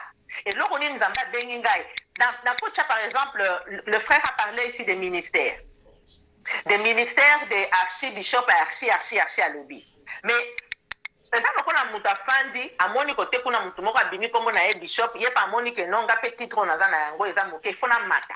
Donc, c'est la même chose. Ezali comparaison, mais si esprit aux anasima comparaison, comme on a convoitise. Ah, convoitise, la convoitise. Comme on a la convoitise. Si on convoite muninga trop, on va que le ressemble à ma prière, na oko kanana muninga wana. C'est moi. On a vu le lobby na biso to sepela na o biso to zanango. To sepela na o to zanango, to sepela lo lenge yo zali, sepela lo lenge yo zali. Na ko pesa témoignage moko na libota na biso ngam to na za mwindu koleka batu nyos. Batu nyos ba belé presque ba nyos ba za kapende. Et tant on a za ki mwana muke baba na ko finga ngata na mwindu lokola makala. So na leki ka babi likala leki, so na zonka bolikala leki. Alors maman o ya bota so likala ezate nzungu be ebela te. Bidoko pe kokati. Alors, pour finir tellement les kaki, maman ya botanga abana so batingi nga ndengwa na omona lobi botika noir américaine na ngai. Bon, comme maman nanga mutabana ko ba botika noir américaine na ngai. Do lilo ba maman ezaki lokola ya nzambe. Do so maman nenga lobaki bo finga na bino ngai mais moi je m'en fous maman lobaki botika noir américaine na ngai. Ce qui fait que na kolaka na kosepela na pona ngai Pourquoi? Parce que maman n'a pas encouragé ngai. Bon, supposons que na maman n'a pas koloba nanga ayope muindo eleki. Ba toso za pembe yo ndire likala penza. Siko omona oteka ke mukili eza na oka netka mukili ndenge ezalaka. Biso ba oto bimaki moi clair muke. Omona ngo bengo mundele madesu oko si kado na ndeka. Donc on se fait la coupe. Mais qu'est-ce que je veux dire par là? Je veux dire par là que na landa kité. Mais ceux qui na moi complexe moko. À partir d'anda na biso, landa ki lelo na sina pa koli produit et lelo tantu na sina ba vert awa ba bleu kuna ba rouge. Ozomona c'est na landa ki complexe wana. Mais na landa ki angoté parce que il y avait quelqu'un qui m'encourageait, qui me montrait mon identité. Ya pour ça que ndengo za mwindu ndengwana oza bien pour ngai. Donc quelque part dans la temps auto commis parce qu'on se plaindre trop pour comparaison ezali convoitise pe ezali. Oui, baza content na situation na bango. Ko kimango to ko tika yango to sepela ndenge nzamba pesi biso. Oui, il faut montrer en sepela ne loko. D'abord, pose eloko mibale, il faut sepela ne loko na noza nango sikolo. Okoki ko sepela na ndako voisin te, o ndako voisin za kitoko soki yo moko apprendre na ko bongisa yo te. OK.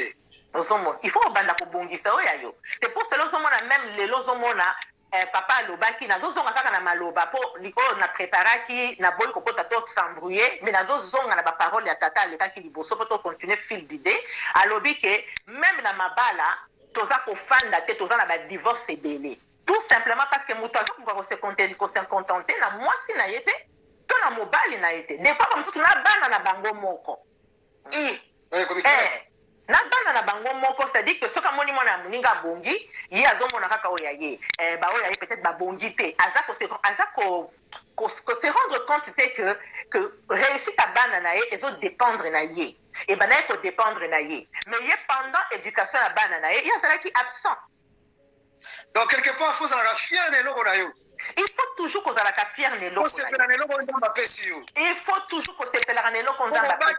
Faut battre le loko nzamba pesi. Toko za mukuse se pela na taille no mukuse za ndambuté. Toko za mulai se pela na taille na yo mulai et za double té. Toko za munene se pela na taille na yo munene za handicapé. Mukepe za handicapé. C'est-à-dire quoi? La beauté est née dans l'âme. La beauté n'est pas extérieure. La beauté est dans enveloppe. Le loko yuko beba lobo beauté eza na kati kuda. C'est mutako batino so komi ko se contenter na makam na bango. Ezali solution ya likambu ya liboso ya munene na vie ya biso nyonso yango wana. Donc quelque part personne qui est là ba multiplication ya ba prière. Donc comme le quoi net ba concurrence moko boye ko se comparer que nzamba pambola tombola sala donc nyonso na pe quelque part ça va convoitise. Parce que la prière est belle nzambe kutu ayoka kango te. Ayokaka yango te ayokaka yango te parce que liboso nezalaka makelele. OK parce que convoitise na kati comparaison na kati nzambe wana ça n'engage que moi. Je pense que nzambe a un langage moko ya yokaka ba langage mosusu ayokaka te po sala ke makelele na matoi et un langage moko nzambe ayokaka eza langage ya bolingo. Moto aza na bolingo na motema na ete nzambe ayokaka ye te.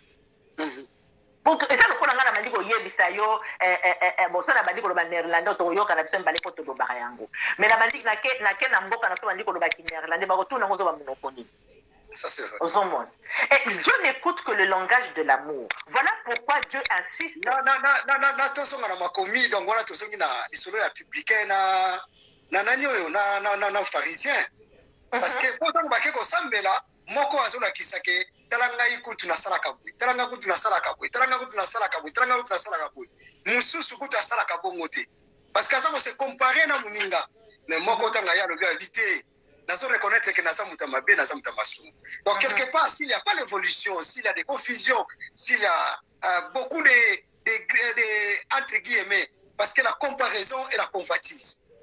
Donc nous avons plus que na babiloko oyo net tozo sambela mais tozo sambela te tozo multiplier ba prière tozo multiplier ba ndenge to di koloba awa mais tozo na convoitise donc to le kabango donc to koma lokola bango mais to le kabango ba ko vivre donc ce que tango ce ezali ale batisko basako se plaindre nzambe pora nini ngana zo swate pona nini kutozo pesa yango moni mtu so sali bonde pona nini kutozo pesa bapakani pona nini so pesa bato babanga kayote yeta ngazo babonga moni ke yepe na abanga ka nzambe mais azolo bango na cause ya convati ya ko sepelana eloko mo bamona ke pa mutu.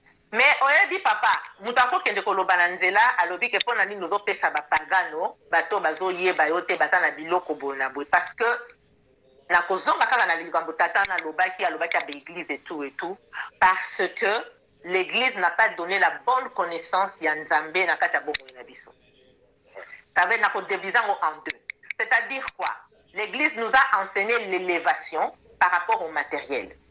Ok. Alors, si on moni mutu asombi ba voiture, azali ko tamna na makolo, akomi lelo na ba voiture, akomi na bandaku, tolobi mutu wana azali béni. Ozomona.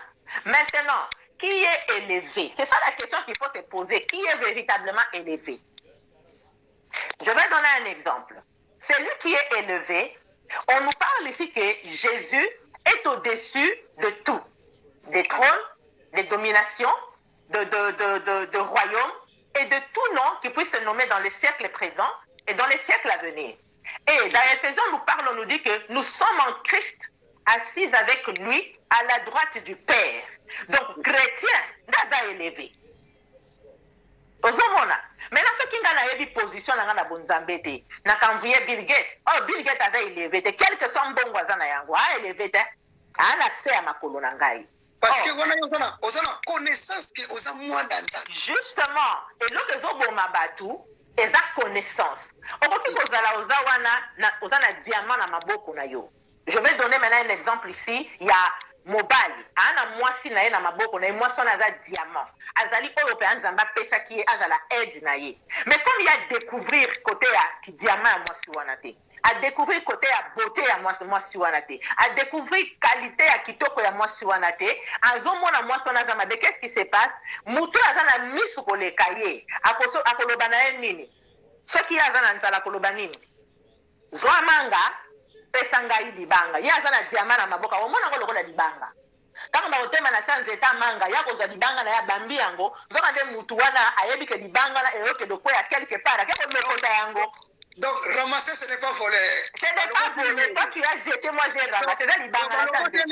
Donc ça va tiki kaka donc balokoti. Bah oui, vas-y, bah pays na yango. Bonsoir apôtre Peter, bonsoir. Donc, c'est ça le problème. On va bien ba côté oyo. Donc azala ki na diamant mais ba charger yango na manga. Mais la fin libanga, la fin de ta manga. Lokoti yango. La fin de ta libanga. Ya zana mutu moko azana connaissance pembeni na ye. Ya tena mutu moko azana connaissance eloko ya zana ngona maboko. Mais comme mutu wana zale muyibi, alobi bon, ya yebi valeur eloko wana te abi vie to buka manga. Ba komi na nzeta manga, azi diamant na ya bambi libanga na nzete. OK. Mais muyiba sana lokoti ne libanga.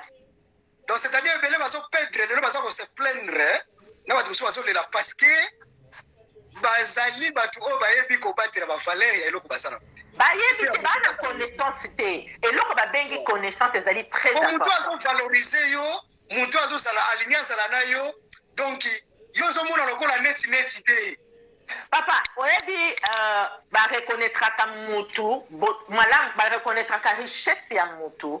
Tango za na molimo sanda kwa koyebisa ke mutu azali bien pona yo. Ponza makope selo ka mabeti. Ozomona. Mais tango yo za na connaissance, to za na connexion wana te na Nzambe. Okomona oyo nyose za ko briller libanda. Okomona oyo zo briller na katite. Libanda de batu balandaka. Yango mona mutu za neloko ya mutu ya na maboko na ye asali nini abwaki yango. Alors, tant qu'on boit un gomme, tout ça, ça a colocota yango. Mouton, ça va accueillir pour découvrir, pour développer, pour découvrir richesse mouton nango na kati na ye. Donc, mon a mouton kendeki, a commis kolela, a bandi kolobani na sala qui erreur. Mais ce qui erreur, on peut coller zonga mouton a fait à ça qui est pas mouton. C'est comme il est compliqué. On s'en mona. Donc, manque en connaissance, c'est d'aller très important. Na kati na ba vie abatu manque, en fait, c'est d'aller très dangereux na kati ba vie na biso. Tous on a des éléments au outil ko pesa biso to passer bonsoir et pas ya maman Cathy Li ya Jésus to passer bonsoir et pas ya papa Geo Mirano Zamba Pambola Bino. Bonsoir à papa Peter, bonsoir à maman Sarah, bonsoir à tout le monde. Donc soki ezala muntu mususu azana eloko mais ayebi valeur nangoti. Non.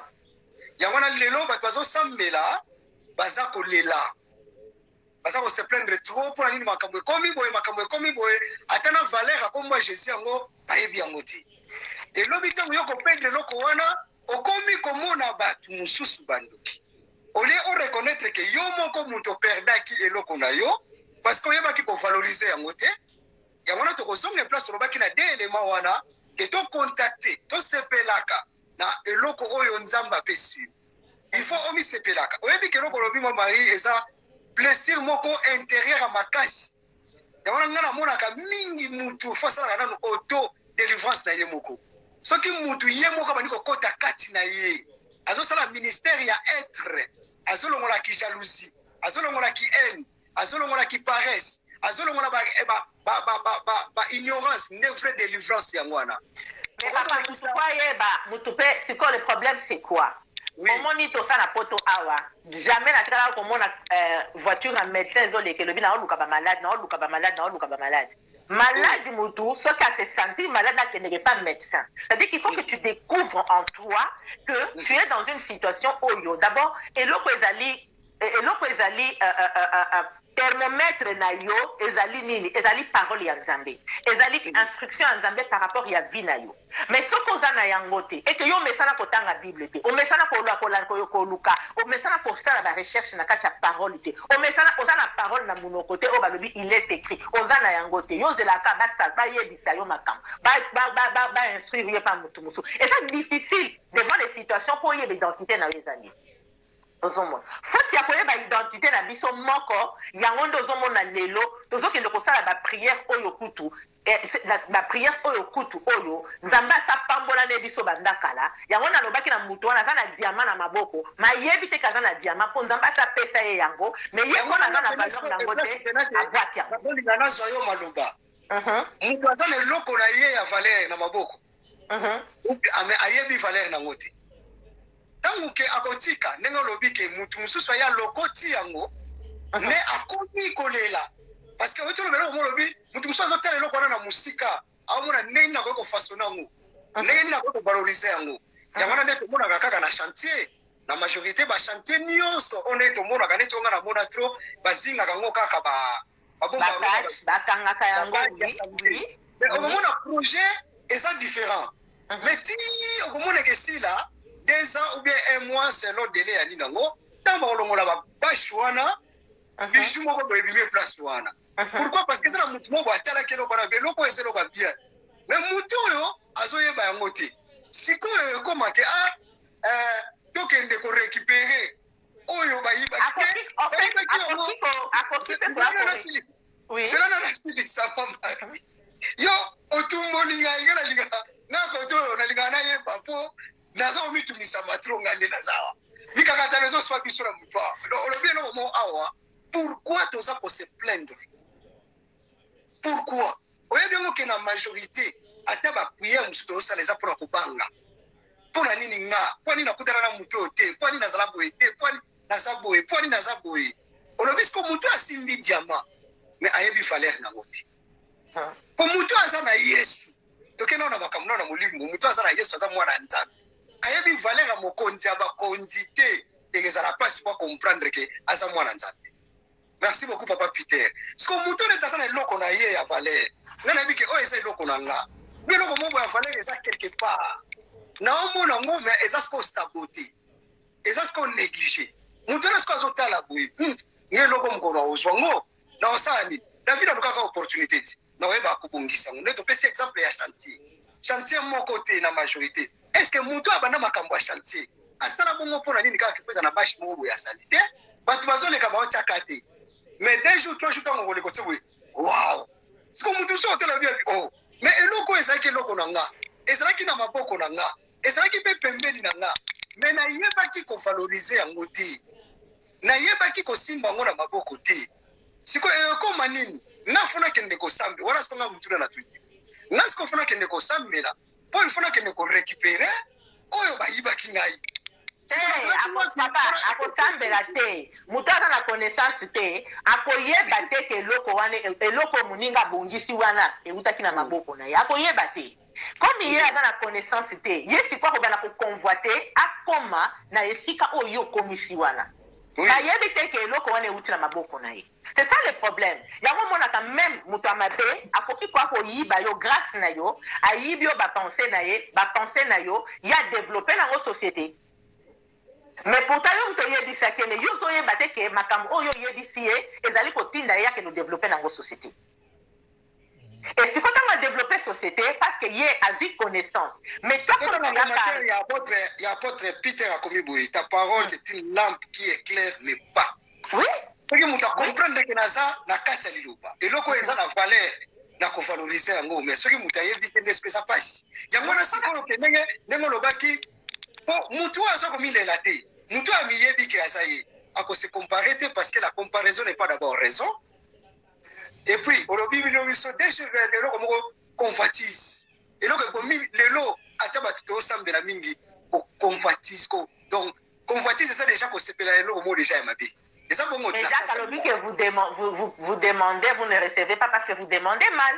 Aux hommes, le problème est, lorsque nous prions par la convoitise, nous ne pouvons pas être exaucés. Dieu ne nous exauce pas. Dieu va multiplier, c'est-à-dire que les multiplications des situations vont arriver jusqu'à ce que tu comprennes que non, il faut le langage langage à bouche. Un, je dois être content de ce que je suis. Deux, content de ce qui m'entoure. Trois, maintenant, commencer à exposer ma situation par rapport à la vision que Dieu m'a donnée. Parce que ceux qui n'ont pas fait vision, oui, ceux qui n'ont pas fait vision, à ça fait provision. Ceux qui n'ont pas fait bana, à ça fait provision pour la bana wana. Ceux qui n'ont pas fait mobali, à fait provision pour la mobali. Ceux qui n'ont pas fait musala, à fait provision pour la musala, à fait maïla pour ça, la musala, on a pour développer société, on a fait maïla, il y a pour entreprendre, n'a bateau pour engager dans sa fait maïla. Mais le problème que nous voulons toujours comparer. Nous voulons avoir les choses comme l'autre. Et pourtant, l'autre là est à l'ingaïté. Il y a des sources na yété. Sources na yété en Zambé, peut-être, mais sources na yété. Pour ça, tu n'as pas béni ça. Ça, tu n'as pas béni na montagne, à mémier, à l'objet que ce qu'on goumba melinga na pesio. Donc, ça, tu n'as pas béni ça. C'est pas parce que tu es avec quelqu'un, vous priez ensemble, et que Moutouana a exaucé, et que l'exaucement n'est pas en Zambé. Donc, na tao tout ça, n'est tout ça pour se plaindre. Tout ça qu'on est là. Donc, il faut tout la comparaison. Il faut que la comparaison marchera toujours en convoitise. Voilà. Il y a une bonne façon de se comparer, c'est toujours à la lumière de la parole. J'aimerais quelqu'un qui doit comparer sa vie. C'est-à-dire quoi? Quand on parle de comparer sa vie par rapport à la parole, c'est se miroiter dans la parole de Dieu. Et puis, on a vraie délivrance en Guana. C'est se miroiter dans la parole de Dieu pour savoir reconnaître. Est-ce que le modèle de Zotambola donc, ma chaîne est katana tena kake ni na mbula ni na moto, chaîne na katana kana repentance. Que ngaji nazo reconnaître que na sali mabe. Ngaji nazo reconnaître que oye ça va faute na ngana os. Nzamba sunganga na sala. Papa ni kamba ko reconnaître que sali. Papa ni kamba ko reconnaître que sali mabe, et ça fait ngolu, il faut que Saint-Esprit à la kisayo. Ozomona. Et ça fait Saint-Esprit parce que on a eu du mal on a condamné beaucoup de gens. Malheureusement, bisoba chrétien, on a été méchant, on est méchant vis-à-vis des autres. On condamne Batou, tu as la prison, tu as la chaîne, tu as la moto, tu détruis bango inutilement. Et pourtant, Batou, on a tant de bango de l'autre côté, la victime au Baouti na l'église à l'Okuta, ba pesa bango ba enseignement à l'Okuta, ba bima kuna to condamna Batou ebele. Batou ebele ba na connaissance te. Ba pasteur ebele bazali, ba pasteur en Zambé te po bazali basé sur la parole de Dieu te. Bazali basé sur les doctrines et les coutumes. Ozomona. Alors, si tu viens enseigner quelqu'un, au lieu d'enseigner Moutou, au lieu d'enseigner la parole, au rester dans la vérité, tu amènes les doctrines, les coutumes et les traditions. On a même ma coutume et la tradition n'angaï, yo même ma coutume et ma tradition nayo. On complique la parole de Dieu. Qu'est-ce qu'il fait? Bateau yo bazali ba bébé spirituel, o balanda ka batu ba bébé spirituel, c'est-à-dire que aye boye bise nzambe bola kise bolinga nzambe aye alandi, mais awa melami bikamabe. Donc, si yeso biso to landaka na soit 10 ans. Nous devons avoir un coopérant. Yes, on a coutu à condamner. Malgré ma bébé sali, à Seigneur Batona, pardon. Abi papa, limite ça va pour bailler bio, va salater. Yesu kutu Yesu grand prêtre de prêtre respect ndenge tolobana langage na biso bakino sikoyo bato biso to kondana wana tomona bango bazala mabe est-ce que biso sikoyo toza malamu justement parce que biso moko ebi papa tant Nzamba lobi croit hein il a donné son fils unique afin que quiconque croit en lui et ne périsse point. Alors, tozi kaka mo quiconque. Ozomona. Quiconque wane linko lobanyen. Quiconque wane linko lobanyen. Même ndoki wa alia batu 1 million na kati ya village na ye. Soki lelo kaka a se repentir. Ake pa liboso Nzamba lobi Nzambe limbi sara na lia batu 1 million. Na lingina koma mwana na yo. Webi Nzamba oro pardonner. Mais ça m'a dit comment on a coupé la montre à ma somme monté. Même ndoki afande la nzungu na kati ya famille. Soki le va lobi que non atiki kindo. Soki ameka atiki kindo.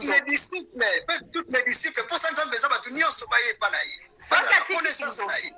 Akei kosenga bolimbisi. Nzamba olimbisa ye. Mais biso sikoyo soki na yebike soki muta yebike Marie wana zalaka ndumba atikala na eka l'étiquette ya kindumba esili référence na ye kaka ndumba wana ozomona Nzamba sa bongola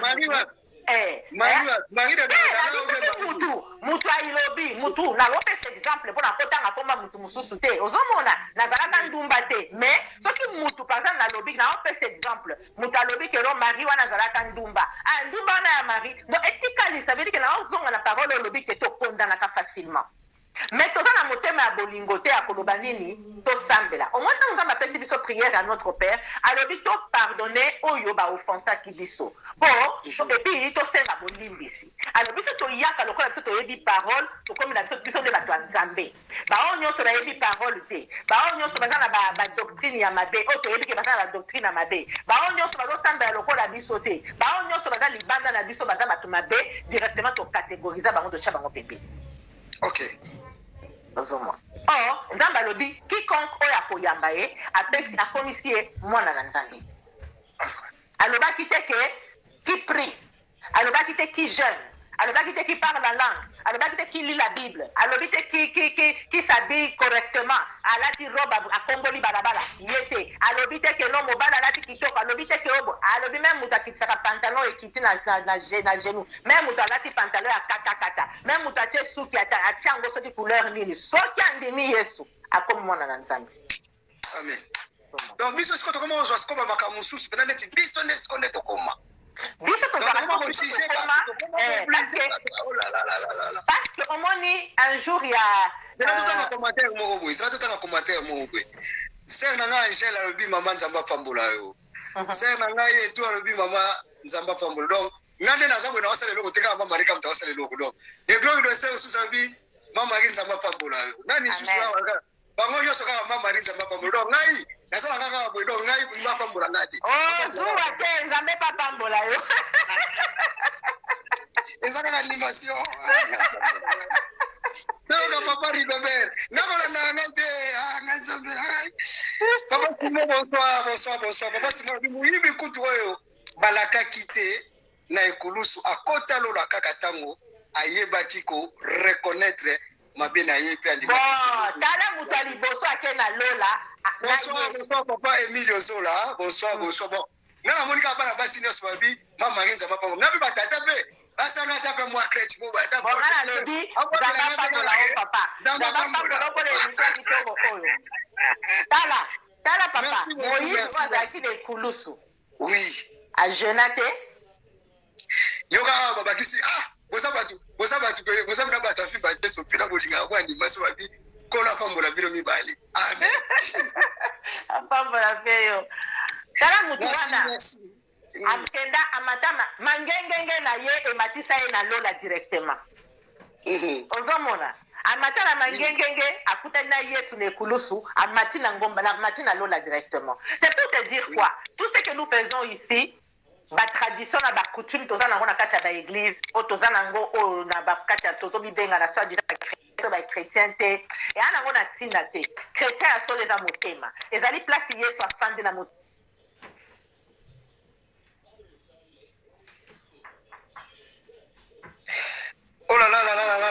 bon, réseau et ça les biso moins compliqué que ta Marie.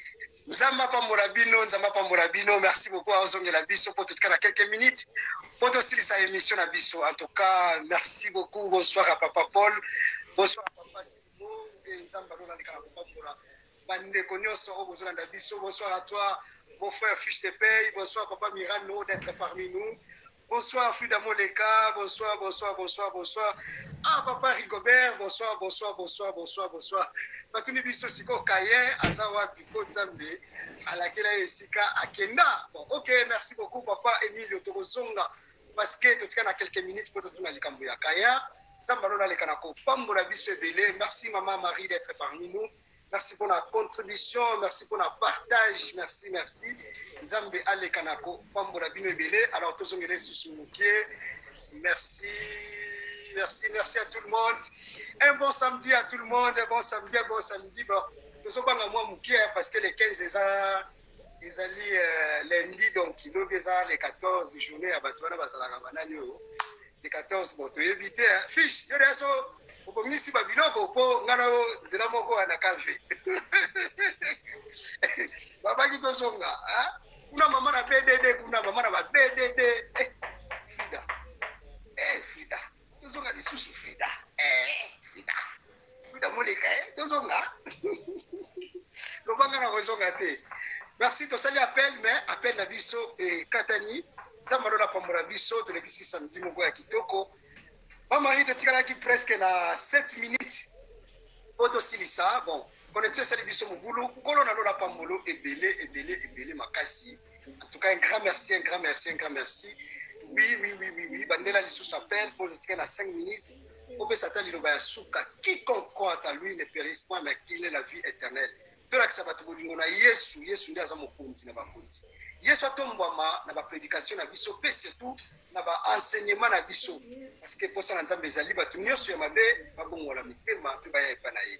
Alors, que tout homme reconnaisse qu'Aza pécheur, celle dit qu'Anem d'Aza vrai. Alors, voilà, to. Bandeli lisusu appel, et Simba, Nzamba Lola Alikanako, Pambola biso, to Simba Liloba Nzambe. Donc, gardez toujours la foi, gardons toujours, et refuser encore, to éviter pourquoi. Gardons toujours l'espoir, gardons toujours la foi. Créer ambiance nandaku, linga ozala mwana nesengoko, passer te konako, se plaindre pas en pambate, qu'on vivre jamais la comparaison, qu'on vivre jamais la convoitise, et ça va biloko oyo nzamba lingilité biso sanango, ko linga ko mirmire te, ko mona ka foti kaka ya batute, soki lelo nga na zambo peut-être poeza oyo poeza boete, oza mwana nzambe yebisa non nzambe soki nga na zambo ndenge yo linga na zala, que ta volonté soit faite. Alors nzambe atika ka bana na yete azalaka toujours pene ya bana na ye, alors ilikia ezala makeleka toujours pe ba kobatela yango na kotanga bible sur votre bagage to tozongi. Allô Katalaki Maman il y a 5 minutes pour les laisser samedi. Alors Nzamba Pambolo Ebele tozonga na week-end prochain. Nzamba pesa biso sur là na parole moko ya kitoko tozo parler sur l'amour de Dieu surtout. Et surtout sur le pardon du péché, sur la repentance, et puis il faut se plaindre, pourquoi tout ça va se plaindre. Donc voilà. Alors, donc tu on a plainte, na kosilisa, plainte ezamabe, murmure ezamabe, comme murmurer liboso nzambe, nous devons cause à la conscience ya makambo ya ndenge, d'abord de ce que nous sommes, deux de la vie que Dieu nous a donnée, parce que la parole de Dieu dit que chaque matin, le Seigneur renouvelle ses bontés.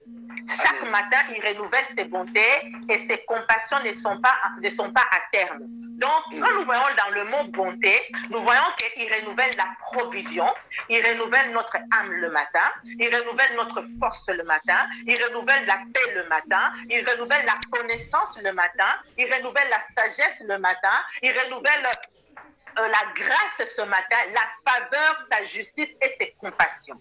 Il dit chaque matin, c'est comme la manne cachée. Maintenant, qu'est-ce qu'il nous demande de chaque matin pour faire? Chaque matin, toi viens puiser, viens prendre.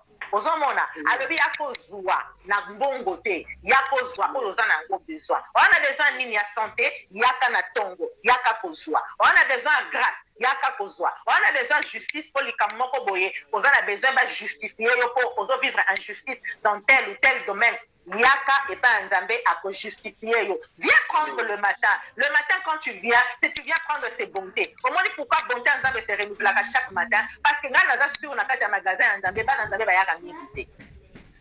Bayaka na bango mingi te ko yako bayaka na ba plainte na bango bayaka na ba murmure bayaka na kolela bayaka kolela liboso Nzambe liboso Nzambe bayaka kolela te parce que présence Nzambe pambola rabiso présence Nzambe guérissa présence Nzambe esala rabiso ba bien ozomona na pesa ka témoignage moke awa mbule betaki makasi awa avant ba neige oyo mbula mupepe moko esala ki makasi na Belgique. Alors, nazaki na kati ya chambre mupepe ngala bandi kobanga na lobi mupepe bele boye na kati ya batolo kolungwa na lingina telema na mbetu na kinozo bana to kita na kati pona bika tamba tolo soki elongwe na se bukani mais to fanda ta to zalata na kati ya kati bana moko Nzamba ye distingo so banga nini ozo banga nini Nzamba la kisinga ike na ana kati na ye. Même si makelele eza libanda, même si mupepe eza libanda, même si tumulte naza koyoka libanda, nazala na kimia parce que naza na kati na ye eza sécurité na ngai. Naza na kimia parce que vie na ngai ezali bâti sur le roc. Ozomona. Alors, mbala moko connaissance ya parole oyo elobi ke oyo aza na kati na Yesu akozalaka jamais ébranlé, tandis que mutu nyonso aza libanda ya Yesu akozala ébranlé. Qu'est-ce que cela veut dire? Ça veut dire tout simplement que en lui, j'ai la sécurité, en lui j'ai tout ce dont j'ai besoin. Le problème maintenant, c'est tout ce dont j'ai besoin. Nazolinga komona yango te parce que mes yeux sont ouverts na likote ya libanda, olezala ouvert na kati na ngai, ezali ouvert na libanda naza komona oyo eza libanda oyo eza epa ya muninga na ngai oyo eza epa ya voisin na ngai oyo eza epa ya bana ya voisin na ngai mais nazota la richesse pour Nzamba pesi na ite. Donc les bontés de l'Éternel elles se renouvellent chaque matin. Si la parole n'a pas soukisa nango yango wana biso soto yebaka chaque tongo yaka Dieu a Nzamba lobi senga tout simplement na opesa yo. Et puis Nzamba pesa alobaka to senga pourquoi? C'est pas parce que apesa biso ka so to sengi. Nzamba a besoin de communion. Communion, on a besoin de partage. On a besoin de yaka pepa na eto solola na ye. Eza na mutu oto solola ne mingi te e Nzambe. Et pourtant, il y a besoin à solana biso, mais biso to solola na ye. To yaka na ba dossier, ba plainte, dans les délais. Le quoi basi andumba, on a besoin kaka eloko aza nango besoin et puis atiki yo akena ye. Mukola za ko se rappeler que ba yaki ko pine na butu azonge pa o ya bikisaka, abikisa ye et puis aloye. Mais pourtant Nzambe a besoin ya relation à distance, on a besoin de communion, tous à la intimité na ye. En tout cas, c'est ça on a compris ça.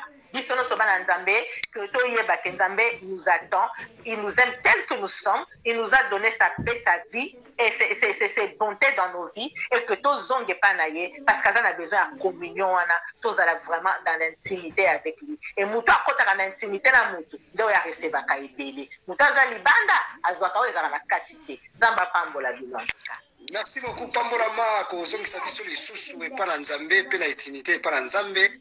Ya mwana nde na moment oyo ya angoisse, moment moko ya tristesse, moment moko ya panique, moment moko ya nini oyo ko zongisa biso lisusu e pa na Nzambe. En tout cas, merci beaucoup Nzamba lola Pambola yo, to yambi lisusu exhortation moko e pa ya Mose na Nzambe. Papa Emile Zola lobi, Exode chapitre 33:15, Moïse lui dit, si tu ne marches pas toi-même avec nous, nous ne faisons point partie d'ici. Soki Nzambe yo tambuli na biso te, biso pe tokolongwa awa te. Donc quelque part Moïse a voulu montrer à Dieu que non, tout ça kana posa na yo. Donc yo ndeka mtu ko tambusa biso. Alors Nzambe ale kana ko pambola ma, apambola biso vraiment. Un bon samedi à tous, un bon week-end à tout le monde. Bana bazui vacances, Nzamba batela bango, abomba bango malgré consommation de yana ndaku ndimaka ka TV etala matro mikolo yo et puis bango atala malili jie mela makaka to koswana na bango to kozala kaka na bango kaka ndenge kaka to mesala kaka kozala na bango wana. Ça c'est l'animation de notre émission. Que la paix du Seigneur nous accompagne tika Nzambe alikana kopambola biso nyonso. To zeli pe bande ko ebelele noto yambaki bandeko na biso oyo basungi biso lelo notre frère Jean Lumière na maman Marie. Alors Nzambe soka biso apesa biso nzela na week-end participer na biso yela biso lisusu quelque chose à partage fortification au moment où tous na posa penza ta Nzamba be Nzamba peso pena rema révélation to kamba na molimo mo santo to batela kunima to tela kaka et alors tala ndeko azana ligne yebisa vraiment Que la paix du Seigneur soit avec vous pendant que toujours Kanzimbo. Allez, bonsoir à tous. Que le Seigneur vous bénisse abondamment et à la prochaine. À la prochaine.